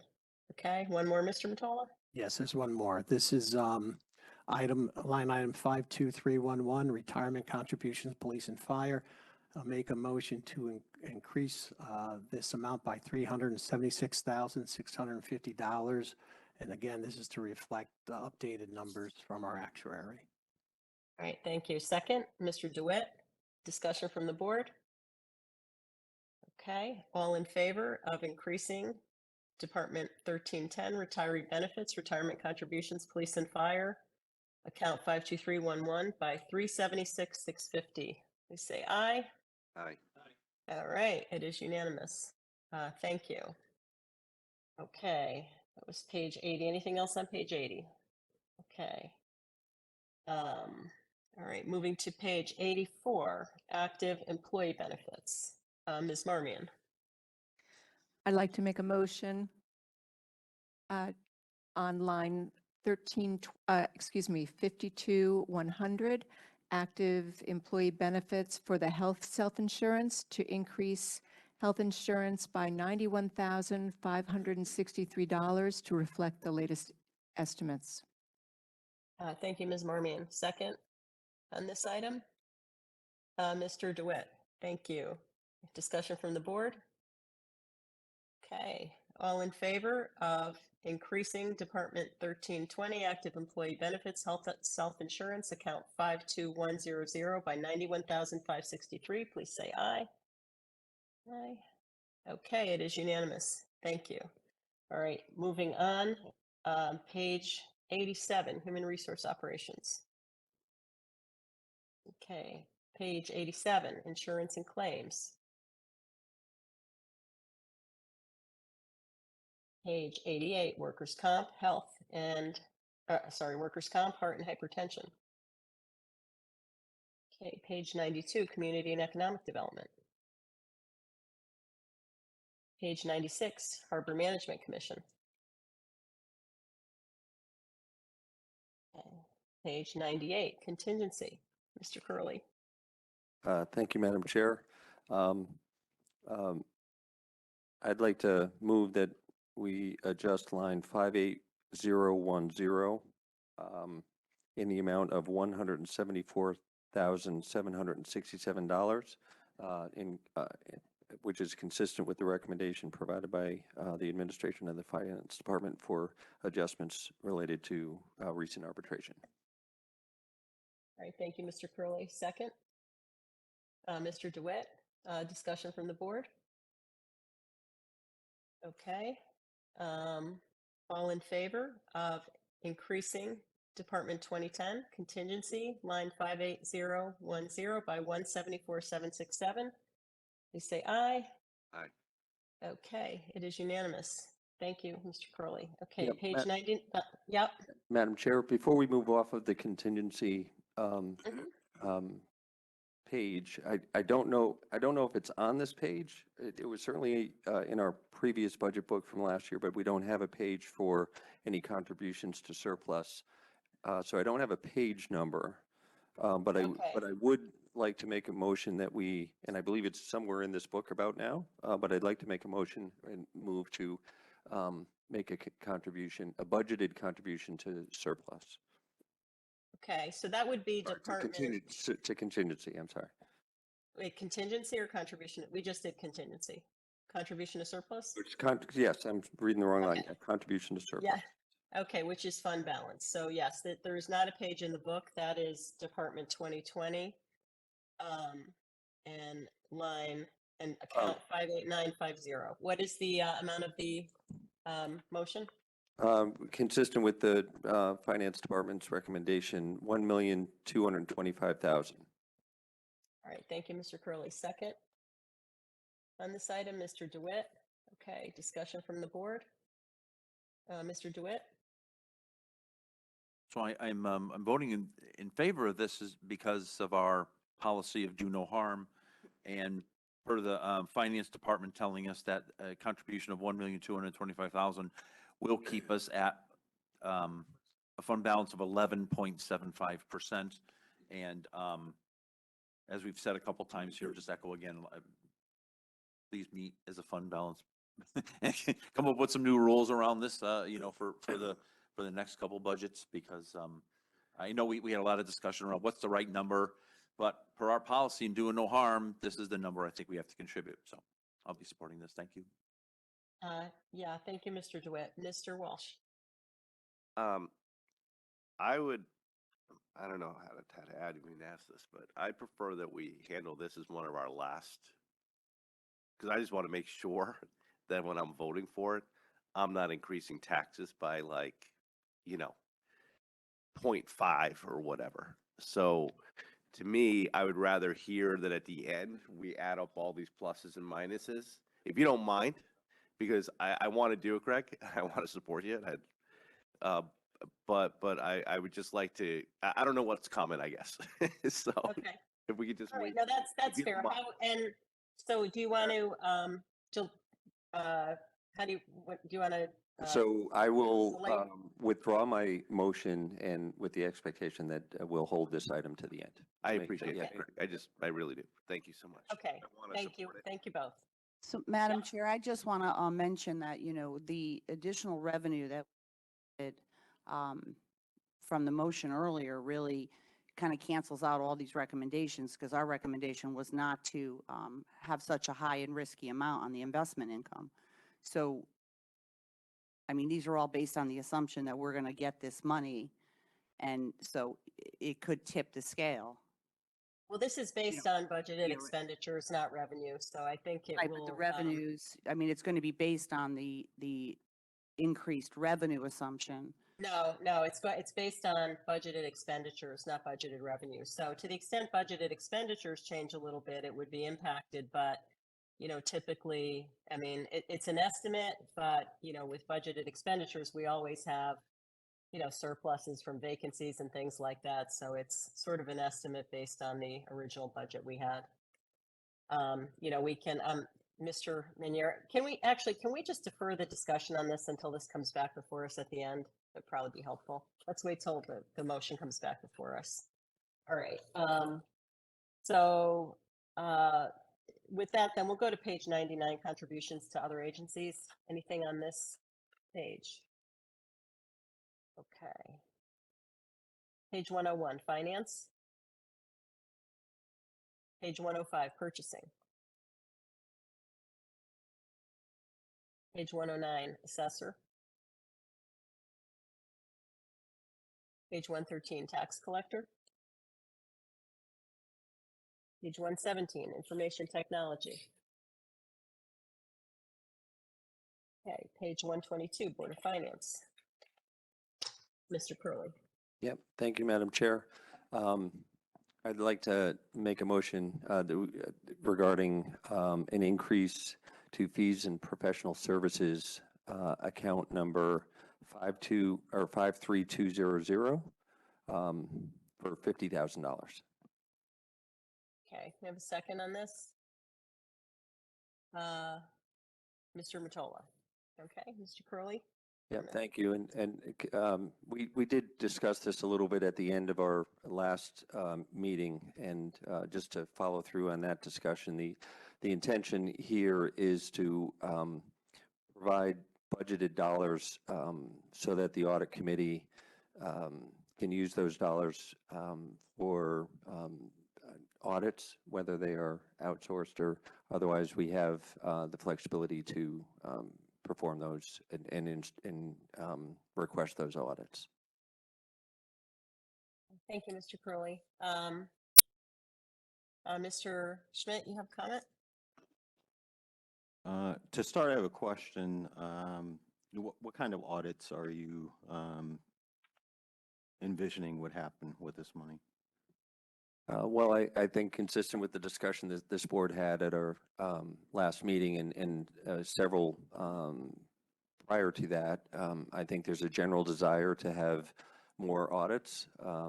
And we did have a little bit of a discussion about how those audits could be performed and by who. And frankly, I think that discussion can continue, but my intention here is to make sure that we include something tonight in the budget so that that discussion can lead to actual activity. So. Okay. Thank you, Mr. Curley. I can just, Mr. Schmidt, I can address that too. We have a potential issue that we know about with credit cards, which we're waiting for the report on. That might be one issue. We don't know if there will be additional work on the purchasing policy or an audit after the purchasing policy is implemented to see how that's going. And there may be other follow-up items on some of the internal audits that were done. So I don't think there's a plan at this point, because that would have to be something that the audit committee would consider and bring to this board and vote on. I'm not speaking for the audit committee. It's not been discussed at that level, but to Mr. Curley's point, this is just an amount of money to enable us to do audits if they are needed, and in a time frame that would allow us to hopefully capture the slower season of our auditors so we can actually get something done, meaning in the summer. And I'm not pushing back on doing more audits. I've, stated in past meetings that I'm open to it, and we have some changes in staffing that are going to happen that will hopefully free up some more time to do these audits. But my concern is, and you mentioned the credit card audit, that's consuming a ton of time of our staff to put together that information. When I expressed this concern during the last meeting, that could be a potential possibility, even if the work is being farmed out to someone externally. It's still considered by its nature, it's an internal audit, and internal audits, according to the charter, are fall under the control and the supervision of the CFO. And so that would be my concern. And that's why I asked that question of you, Mr. Curley, about what types of audits you intended to do, because the Board of Finance, I think, is some power to the Board of Finance to do, to hire external auditors, but that would be for external types of audits. And based on the examples that you gave, and those sound like they are internal audits, which would be under the control of my office. Yeah, no, and just to clarify, not in, at least from my perspective, not intended to be internal audits. Otherwise, there wouldn't be a cost here. Independent audits, I would say, using an outside service provider that is not an employee to do the audits. And we have done this before, as you know, we did the DPW audit, and we have engaged our external auditors to help us with some other issues as well. So just to clarify what I said. Mr. DeWitt, did you want to? I'd like to continue this this conversation. Okay. Can I just get comment? Do you mind if we? All right, go ahead. So the DPW audit was something that my understanding, and I wasn't here when it was authorized, but was something that was authorized by the administration and conceded to do it, and that similar to something like a WPCA type of audit or analysis that we're on board for doing. But the internal audit function is clearly under the power of the CFO, according to the charter. And just by nature of changing who's doing the audit, if it's an external auditor, it doesn't make it an external audit. It by the nature of it, it could still be an internal audit. And so that's my concern. And there are differences, as you well know, between internal audits and external audits, where external audits are more focused on looking at financial statements and compliance issues, whereas internal audits deal more with operations and those kinds of issues. And so that's my concern with this. And I would strongly suggest. I got you. Yeah, no, I'm still talking. Okay, all right. And so I would strongly encourage the board to reject this change for that purpose. Thank you. Okay, Mr. DeWitt. So as I said the other night, my preference would be Connie Saxel spends 100% of her time doing audits, but that's not going to happen. And we did talk about the change in your staff, Mr. Schmidt, which I think will have a positive effect on the audits. But I do want to clarify one thing. This board authorized and paid for the DPW. The current administration did not want us to do it. Believe me, they did not want us to. We authorized it here, so it was not administration. I want to support this because, as I said the other night, when we get through our purchasing policy, which is supposed to be in my inbox tomorrow morning, there's going to have to be an audit after that to make sure that once we put this in place, that there's audits. Similarly to what the DPW audit was, externally driven, or however you want to, I would put it, I think that has to be an external audit process. I think that would be a lot more efficient, especially given the nature of the auditing department is part of the finance function. And frankly, I think we're going to need a little bit more cash in this line for Mr. Centofanti on the purchasing policy. So I kind of like I don't like adding to this line, but I kind of like the additional funds for maybe not specifically for all four audits, but at least a little more of a slush fund to add to the audits and or specifically address with the purchasing policy afterwards. Thank you, Mr. DeWitt. Mr. Curley? Yeah, thank you, Madam Chair. And look, for the record, I want to make it clear that I'm not on the audit subcommittee.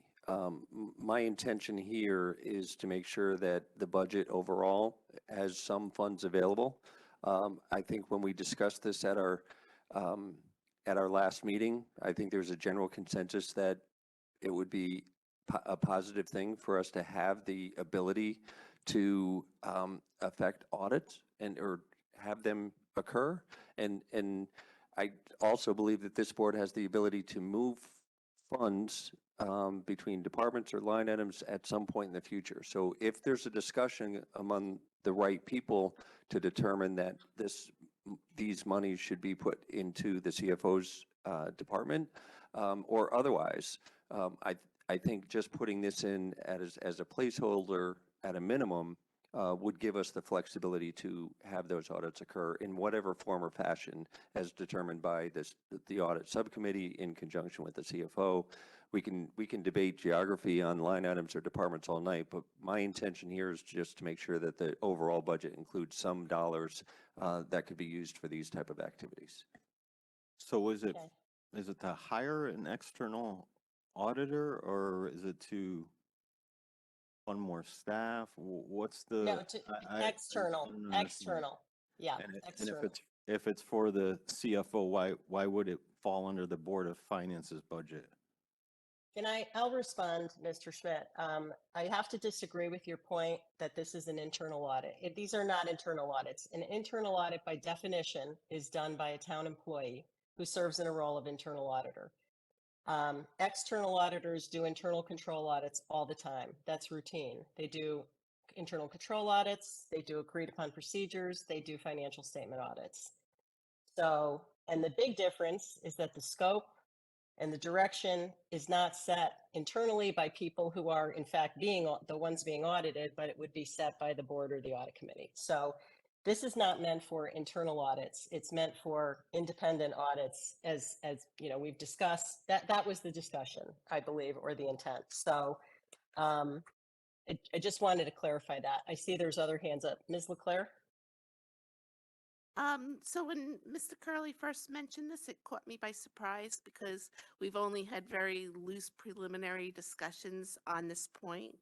But where I think it could be important is that after the DPW audit and some of the issues we've had in town, is that we could hire an outside auditor to test some of our controls. Currently, the regular audit that we have presumes all our internal controls are in place and working. But we've never, in the 20 years I've been on this board, modernized those, or had another audit firm come in and look at those controls. And so it wouldn't be a full test of everything. It would just be if we thought there was a need for that in certain areas, to just modernize those controls and make sure everything's in place. We've had a lot of changes at staff. And so that's why I kind of think this proposal is a good idea. And I'd like to, just follow up and say again, that we're not opposed to it. We're not opposed to doing more audits, and we're in favor of it. And with the changes in staff, that will happen.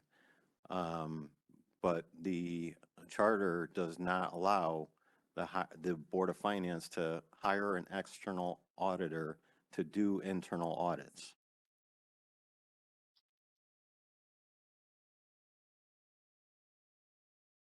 I'm not sure where that's coming from. There's no prohibition in the charter on, on the Board of Finance using an external auditor. In fact, we have done that. That was what the DPW audit was. The board, when it was led by Mr. Flynn, engaged our independent auditors to do the DPW audit and set the scope for that audit and oversaw that audit. So I'm not really sure where that's coming from, but And Mr. Rotolo? I can't speak to that. I can speak to what our current town attorney says, which is exactly what I said. And I was just reiterating what he, when this came up the other night and we had him do a review of it, that was his guidance to us. What is our Mr. Rotolo? independent audit that we do every year? What is that? It's an That's external, an is it that's an external external audit. External audit that's done on your internal operations, correct?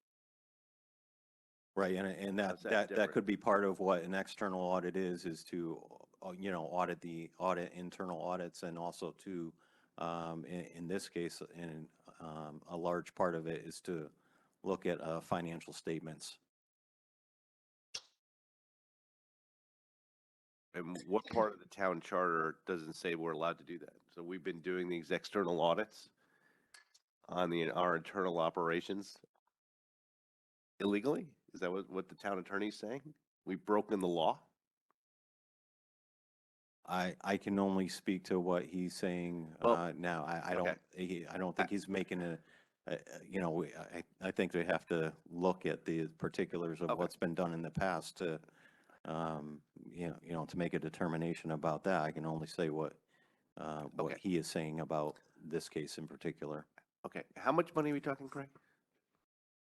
50,000? I mean, it seems like a lot to me, 50,000 maybe.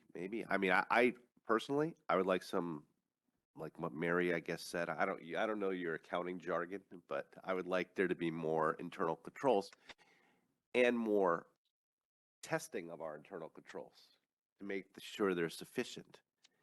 So, I mean, you know, the motion wants to be made to put the money there, but before it's spent, obviously, we got to listen to the opinion of the town attorney. We can get a legal opinion on it. So, you know, And we would, the audit committee, if we have a record, would have to come to the board too, so. yeah. Right. Okay. Correct. Oh, I mean, I guess we'll just have to get a legal opinion. What? What'd you say? I said if it's 30,000, it's 30,000. Yes. Yes. Yes. Okay. All right.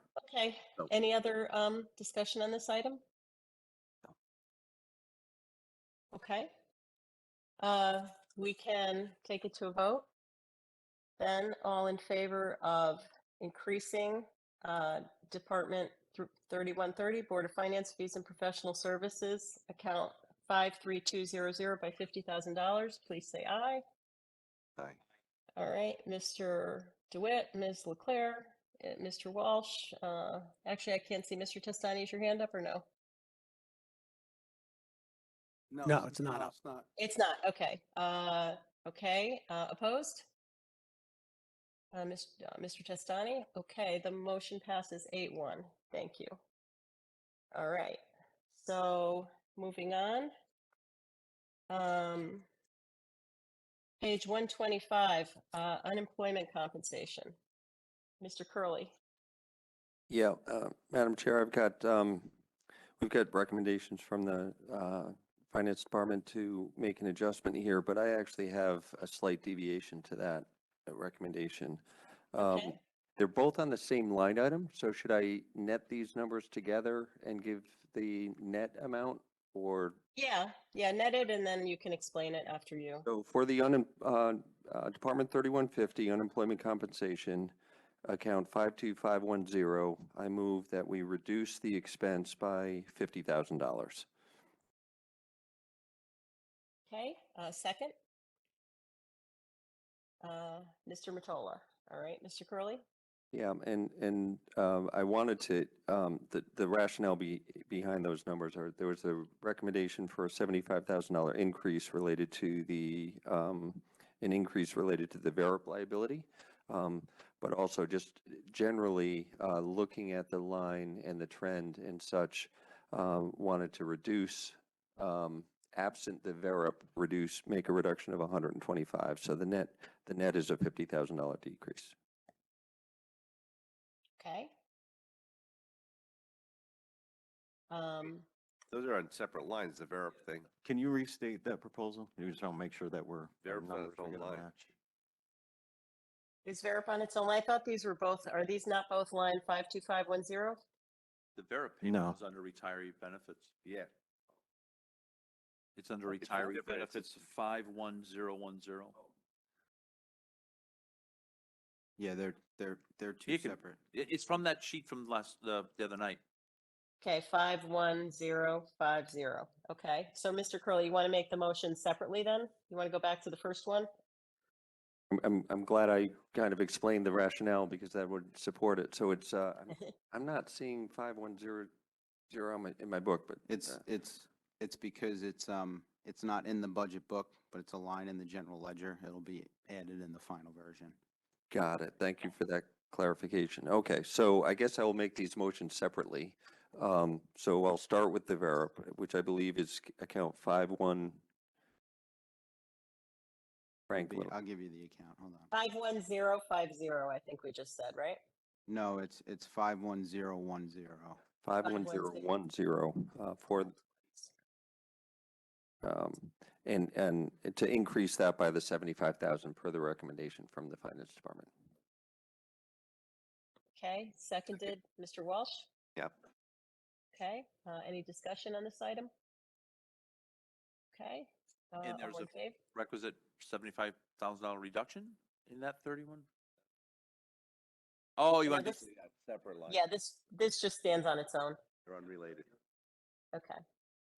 All right, so take this to a vote. All in favor of increasing Department 3150 unemployment compensation line 51010 by $75,000 for the VERP liability, please say aye.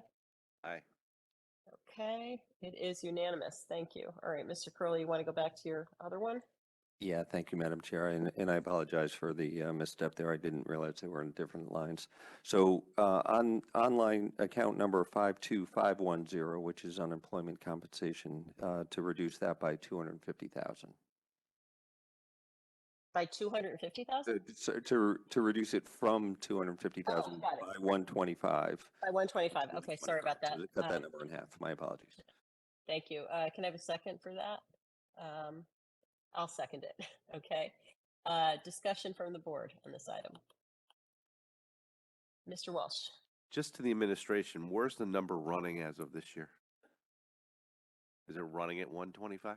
Like there'd be $125,000 surplus or something? In Caitlin's quarterly, she said 100,000. It would run at a surplus of 100,000, so that would put it at 150,000 for the year. With all due respect, my notes from Caitlin's presentation were that for half a year, we were running at 50,000. So the full year projection on that rate would be 100,000, and which would leave $150,000 surplus. So that's why the 125 left about a $25,000 cushion if we ran at the same rate.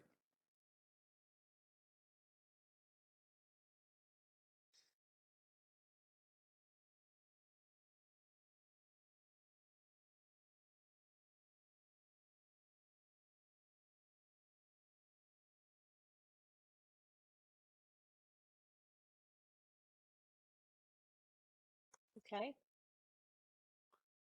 I think she updated us, because I wasn't at the first meeting Caitlin was here. I think it was like this last week. It was not the first meeting for sure. I mean, It was, I can't recall when she presented on the schedule, but I mean, I've got the notes from in my budget book from the budget meeting, so. so you're extrapolating that. So, I mean, the other night we talked about 75,000, that was a recommendation, but you're saying if it's really 150 today, extrapolate that out, it should track to 125 or maybe, well, 100, but you're giving it another 25. So that's why you're taking it from 250 to 125. Correct.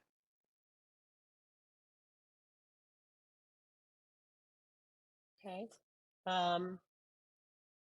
Frank, anything before we put this to a vote? That was in a budget hearing, you said, or her quarterly? Yes. No, in the budget hearing.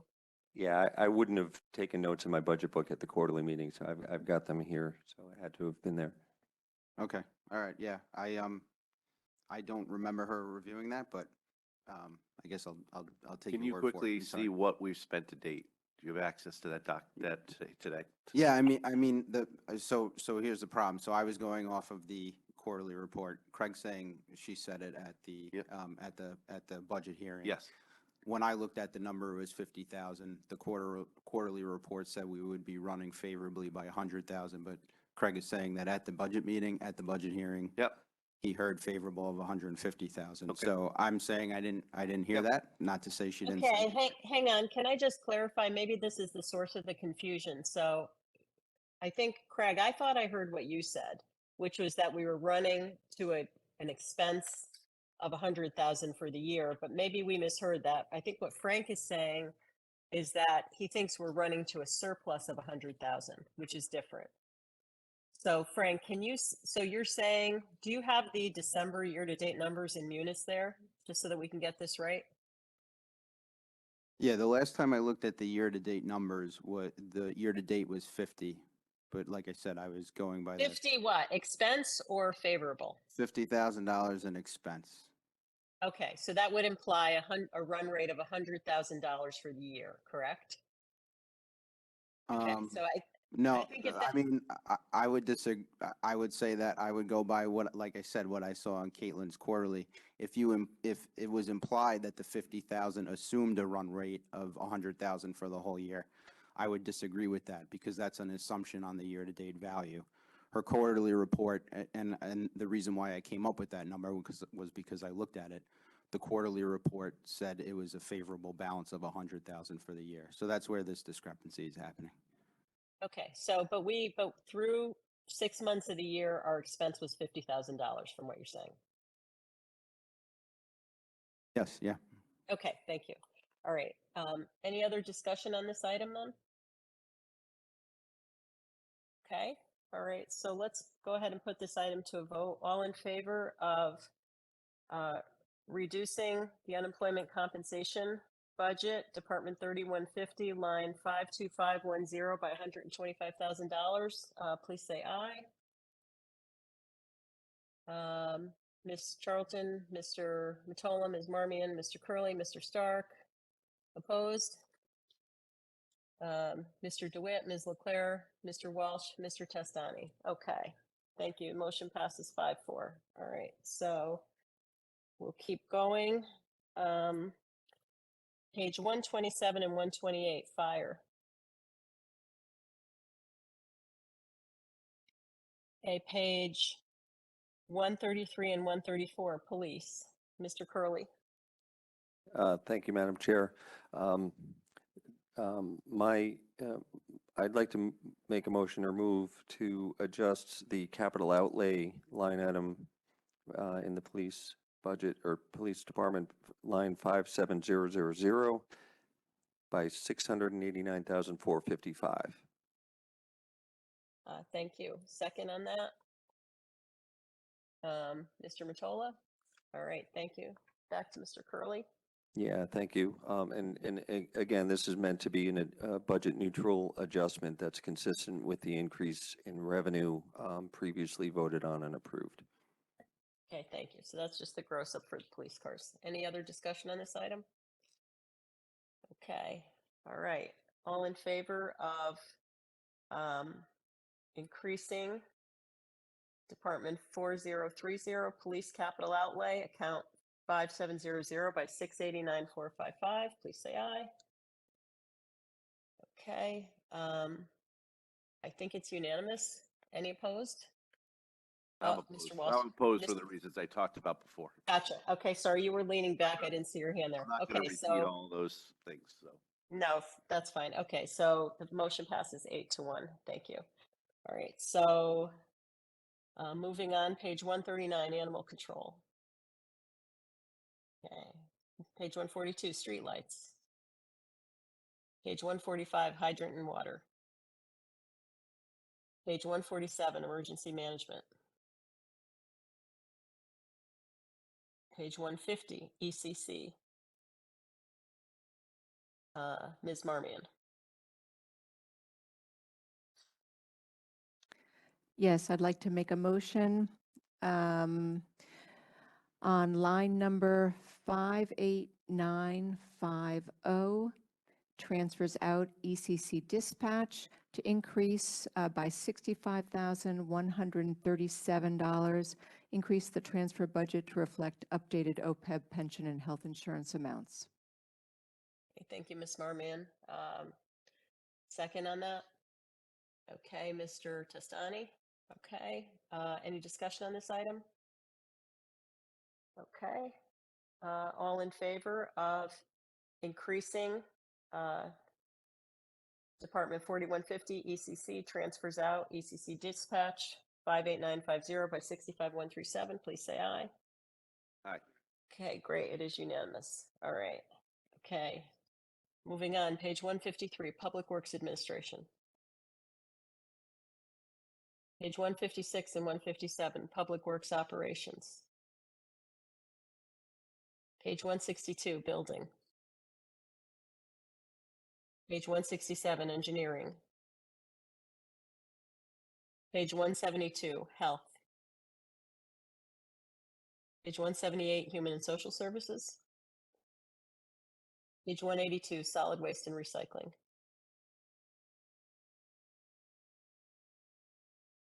Page 187, Main Library. Page 190, Woods Library. Page 195, Penfield Pavilion. Mr. Matola. Yeah, I have a bunch of, on this page related to Penfield. So first one is item 51030. This is Penfield part-time staff. It's to increase that line item by $5,700 just to reflect the fact that Penfield's open for this coming summer. Okay, I'll second that. Any discussion from the board? My only discussion is, would it be all right if Mr. Matola just read all of the different areas of Penfield as one motion and we That vote? would be fantastic. I'm Thank going you. to ask him to do that. I will second it. I will second it. All You right, ready, John. everybody? I think these Read numbers them. were given by the administration anyways. Yes. So, all right. Next one is line item 51070, to increase that by $20,475. This is to increase expenses for Penfield opening that seasonal staff. The next line item is Penfield Social Security contributions 52200. Increase that by $1,500 because Penfield's opening this summer. The next line item is 54110. That's Penfield Utilities Water. Increase that by $500 because Penfield will be open this summer. Next line item is Penfield Utilities Gas 54120. Increase that amount by $1,750 because Penfield's open this summer. The next line item is Penfield Utilities Electric, line item 54130. Increase that amount by $3,166 because Penfield's open this summer.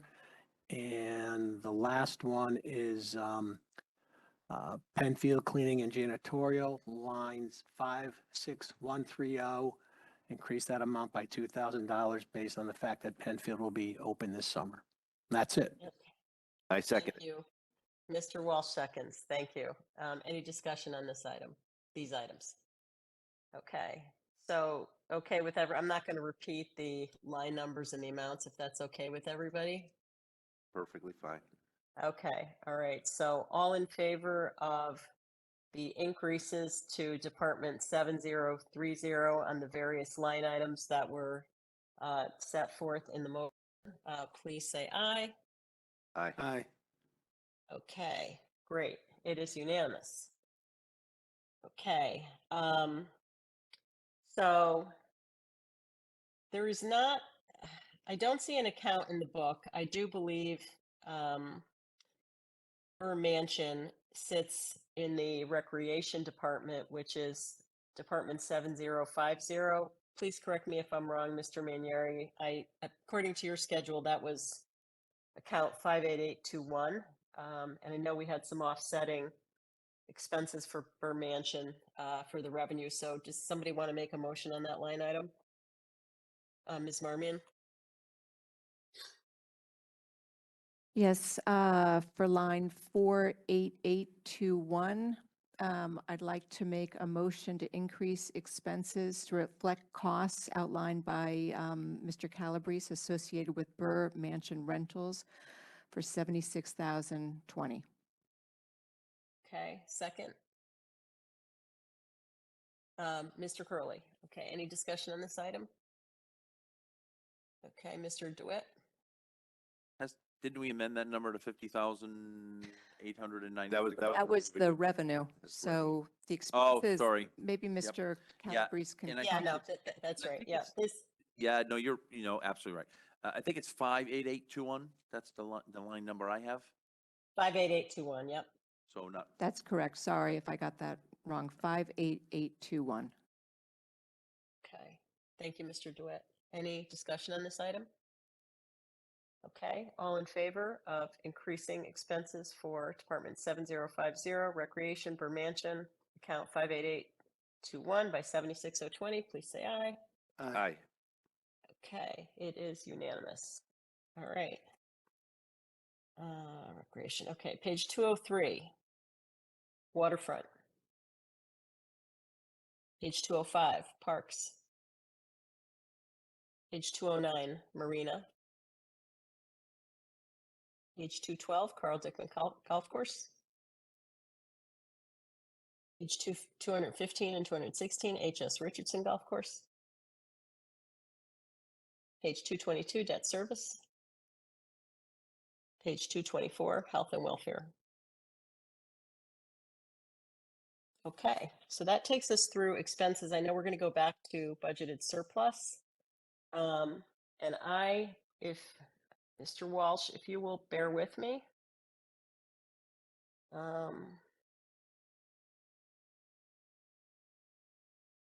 So if I take the total change in expenses that we voted on thus far,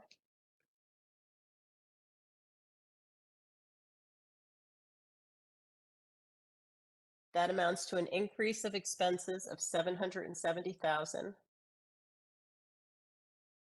We had an increase in revenue of 2,220,756. So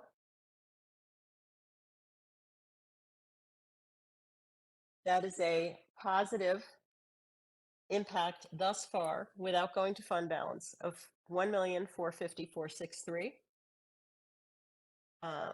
So Mr. Curley's previous motion was to increase budgeted surplus by 1,225,000. So I'll let him make the motion again, but just so we know, if the effect of that motion would be to have an overall positive impact on the bottom line of this budget of 225,463. Okay, so Mr. Curley, back to you. Yeah, thank you, Madam Chair, and I'll just re-move. I'll move again to increase the fund balance, and now I have to go back to the right page, but it would have been Department 2020, contribution to surplus 58950 in the amount of 1,225,000. Okay, second on that motion? Mr. Walsh. Okay, any discussion on this item? So if I may, Yes, Mr. DeWitt. Frank, do we know that that's the right number to keep us at 11.75 with all the changes we've made so far?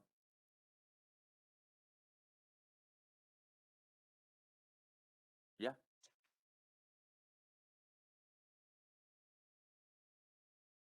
I don't want to get down to the dollar, but I mean, I also don't want to push it to 11.89 or I'm just, Yeah. you know, much to Mr. Walsh's point of why we're leaving it to the end, right? So.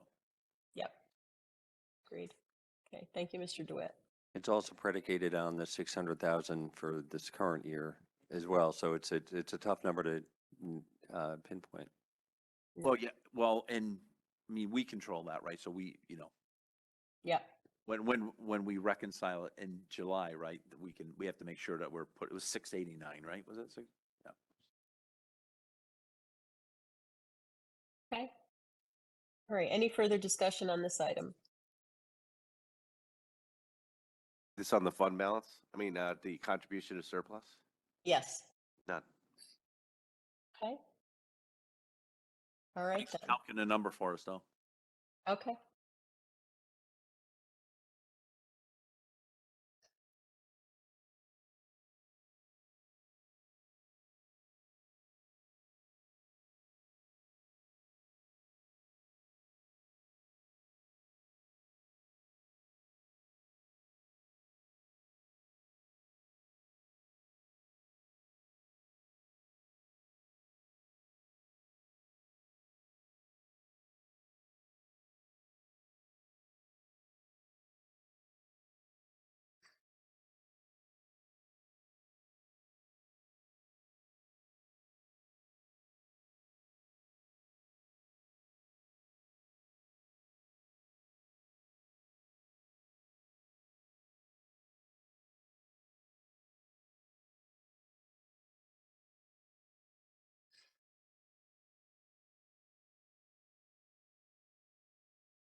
I've concluded. It's 11.68%. What's that? What number are you doing? The number I was asked to calculate, which is the percentage of fund balance, 11.68%. Got With it. the Okay. changes you made, that's where you would be at. Okay. Thank you. So we're After not Mr. right to the Curley's dollar. 1.225. After that Yeah. change, yeah, you'd be at 11.68%. Because Okay. And you increase you, yeah, thank you. No, that's helpful. I just, everybody just needs to keep in mind that this is an estimate based on budgeted expenditures, and to the extent we come in below budget on any line item, which we typically do for vacancies, et cetera, I think that would, our actual expenditures would be lower, and therefore we'd likely be within it. But does anybody want to change the number or do anything else as a result of that, Mr. Walsh? Well, I mean, how much is the remaining balance that we'd either be reducing the budget by after we've passed Mr. Curley's motion, correct? No. We did not. We didn't vote on it yet. Yeah. So Okay. if we vote, I asked the question, yeah. yeah. So if we vote, and I have the, so if we vote on, if we pass that amendment, which is the last one, the net reduction that this board will have made to the budget is $225,463. Now, if you recall, the Board of Selectmen increased the budget by $274,025. So what we would be doing here is almost offsetting the increase that was passed by the Board of Selectmen. And by my calculation, that would get us to a mill rate increase of 0.99 using the original collection rate. Mr. Curley? Yeah, thank you, Madam Chair. Just discussion points. I don't believe we put anything in the budget for this line item last year, and certainly to the extent that we have surplus at the end of this fiscal year that we're budgeting, I believe we still could direct that surplus to the fund balance to get to the 11.75. I think when we discussed this at our last meeting, we talked about how this is a little bit of a moving target, and I think my expectation of this 1,225,000, which was the recommendation of the CFO and his staff, was to get us in the right neighborhood. So I'm not too concerned that we're not spot on, but I do defer to other members as well. Yeah. I think personally, I think we're close enough to begin with. Yep. And I think that we will have some form of surplus because we're not going to be in the red. So there'll be some additional surplus at some point that'll maybe make the remaining difference. But we're as you said, I'll use your term, we're in the neighborhood. Yeah. And we've restored surplus to the budget, dedicated for fund balance. So, yeah. Could you at least tell us what the number would be to get us to that 11.75? I'm with you. I'm with you in principle. I'm just kind of curious what the number.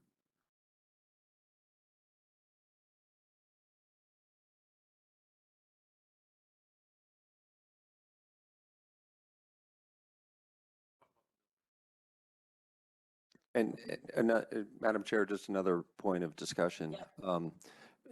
I believe we also have the ability to make another adjustment before we set the mill rate after the RTM Act, so that the numbers that we're talking about now still still have the original assumption for uncollected tax reserve.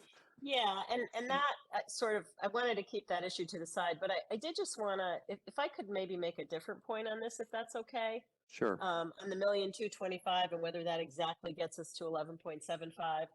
The key thing here is that and this is something that the audit committee had discussed and talked to our auditor about, and Caitlin and Jared. The key thing is that we try to get our books closed as early as possible, because then we'll have the exact number and we can change this amount to get us to exactly 11.75.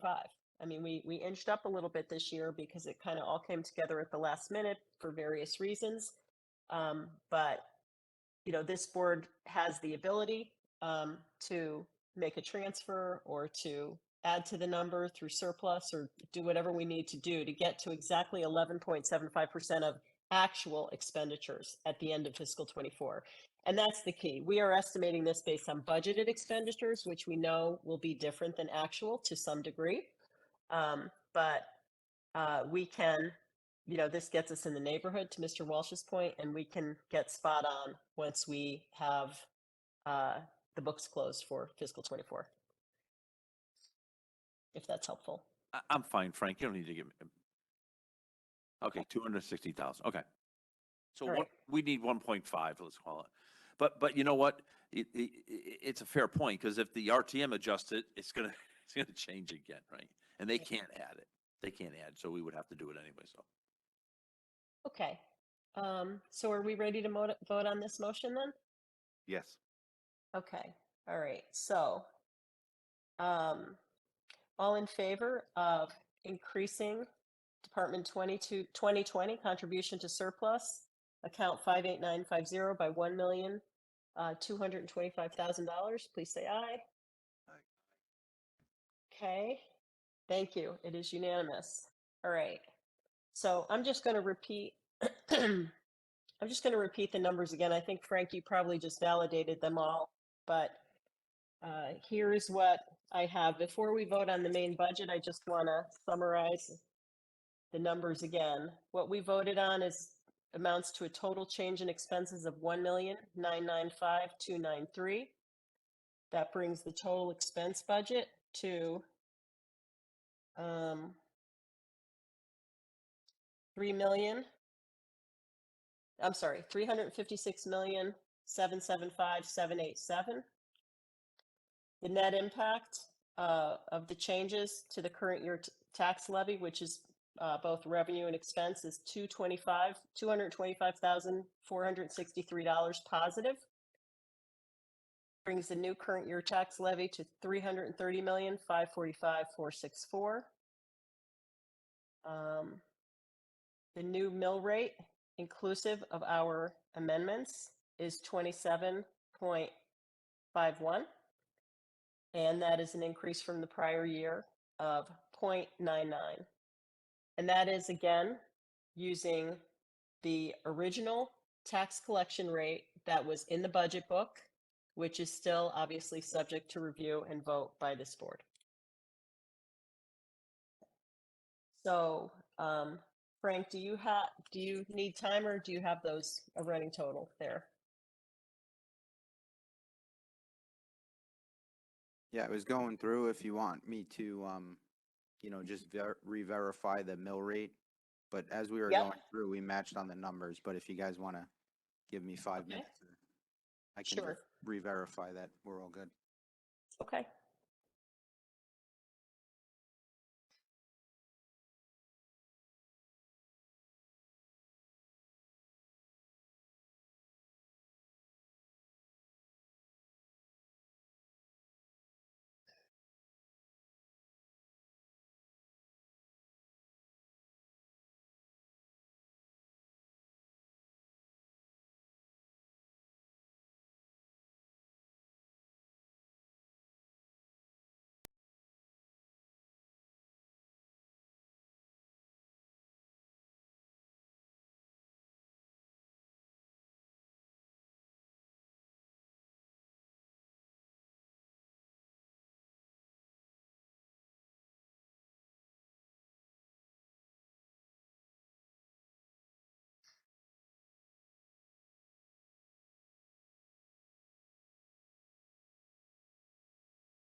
We're all good.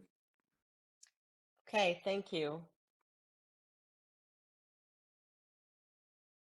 All right, so is anybody missing at the table? Madam Chair, Mr. Walsh stepped out for just a moment. Okay, all right. Well, let's Lori, wait. while we're waiting for Jim, could I just reel off mine, just to double check? Sure. Might Yep. as well, while we got the time. Total expense budget you had was 356,775,787. Correct. Levy required before other credits to taxpayers was 322,701,688. And then the gross levy required would be 330,545,464. Right. And that would result in the increase to the mill rate by 0.99%, 0.02751. Correct. Okay. Thank you.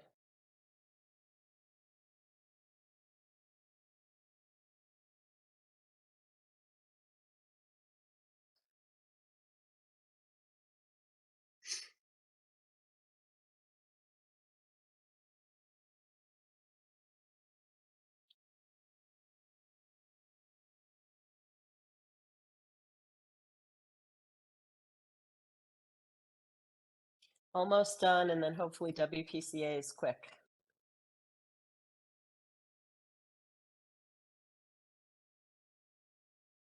Okay. John said he All right, wanted to stay to midnight, Lori. Maybe 1 a.m., Jack. Yeah. Okay, I'm going to make a motion to recommend the adjusted fiscal 23-24 budget in the amount of $356,775,787 to the RTM. Can I have a second? Mr. Curley, any final comments? Okay, all in favor? This budget? Okay, it looks unanimous. I can't see Mr. DeWitt. Is that your hand there? Okay. All right. The budget passes unanimously. Thank you, everyone. Okay, so next item, we're gonna go to the WPCA budget, which begins on 228 of the budget book and goes and runs to page 230. So we will start with revenue on page 228. Mr. Curley? Thank you, Madam Chair. So consistent with the motion that I made earlier to start the evening, just based on the information provided by the Finance Department, I move to adjust Department 44001 WPCA investment income to increase it by 521,500. Okay, thank you. I'll second that. Discussion on this item? Okay. All right. All in favor of increasing WPCA investment income, account 44001 by 521,500, please say aye. Aye. Aye. Okay, it is unanimous. All right. Anything else on revenue? Okay, expenses are on page 229 and 230. Anything on expenses? Actually, on page 228, line 52100 Okay. for WPCA health self-insurance. Yep. I'd like to make a motion to increase the health insurance to reflect the revised estimate we were provided with of $14,880. Okay, second on that motion. Mr. Testani, any discussion? Okay, all in favor? Aye. All right, thank you. It is unanimous. Okay. Anything else on expenses? Mr. Matola? Yeah, page 229. This is line item 52105. It is OPED Health Town Retirement. And motion is to reduce that amount by $185,292, again, based on our actuarial estimate. Okay, thank you. Seconded by Mr. Walsh. Any discussion? Okay, all in favor of reducing WPCA OPEB 52105 by 185,292? Aye. Okay, unanimous. Thank you. And then there's one more. This is line 52310, retirement contribution, WPCA retirement contribution, to reduce that amount by $91,517 to adjust pension contribution based on the actuarial estimate. Okay. All right, second. Ms. Marmion, discussion? Okay, all in favor? Aye. Okay, thank you. It is unanimous. Okay. All right, so the last item on here, so with this being a self-sustaining fund, revenues equal expenses. And let me see if I actually got this right. So the adjustments that we just the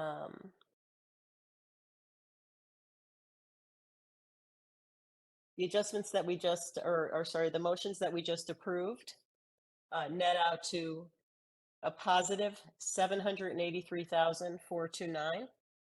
So I will make a motion to increase line 59000 WPCA authorized appropriations by that amount. That's essentially their budgeted surplus by 783,429, which will net the self-sustaining fund down to zero.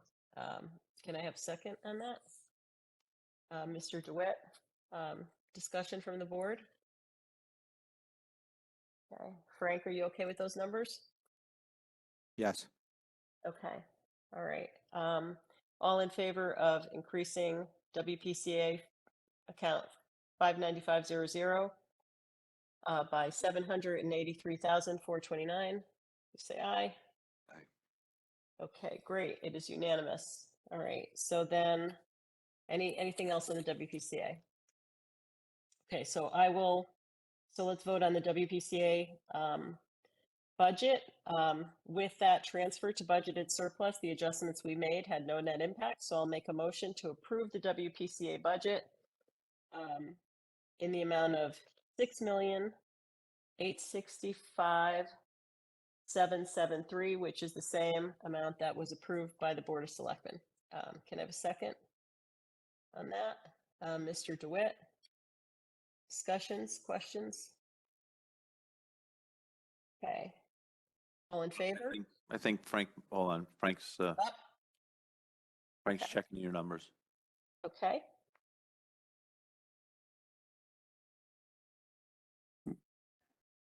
Madam Chair, I think the issue is that we've raised both revenues and expenses so that the. Okay, so no net impact, but we need to, you're right. So I think what we need to do is, so we need to actually, we're voting on the expense budget, right? So we need to increase. You just need to increase it by 521,500. Got it. Okay. All right. So that would make the new budget, the new expense budget. So no impact on the bottom line, but that would make the new expense budget. Let's see. 9,000. No, sorry, 9,000. 9 million. What? Let me see here. So I've got 7,387,273. Is that right? Let me just go back to the book here. 87. Oh, sorry. So just expenses here. So let's see here. So our original budget is, sorry, I got the wrong number here. So the original budget is 8,676,432, right? 8,676,432. So we add on 525,000, so that becomes 9,197,932. Okay, so let me Yes. change my motion. So I'll make a motion to approve the WPCA expense budget in the amount of 9,197,932. Second on that, Mr. Walsh. Any other comments, questions? Okay, all in favor? Okay. WPCA budget is approved. All right, thank you, everyone. We're done. Madam Chair? Yes. Just real quick before we adjourn, I just want to thank the administration since they're here with us Yep. tonight. The first selectwoman, I want to thank Jared. I want to thank Frank. I know we did it at the public hearing and you alluded to it at the beginning. But I just, in the years that I've been on the board myself, I think this was, we had a few, I would say, minor disagreements as compared to years past. And I think overall it was by far with the most efficient use of town funds that I've seen, and the first select woman is to be congratulated for that, including all the personnel that she hired. I think it's a phenomenal, tribute to the town of Fairfield. So I want to thank her and the administration for it. Thank you. Right. Thank Just you, keep Mr. bringing in Tristani. $6 million of fresh cash every year. It's gonna go smooth. All right, yeah, I would also reiterate my thanks. It's nice to see the budget pass unanimously. So thank you to all my colleagues for all your hard work. Thank you to again. our chairwoman, Madam Charlton. Thank Yes. you. Thank you for that, for All everything. right. I will make a motion to adjourn. How's that? Um, Second, Mr. Frank, Curley, clean all in too, by the favor? way, while we're here, especially for the cookies. All right, we are adjourned. Thank you, everyone. Frank, Thank you you. don't have to do anything till like October. It's awesome.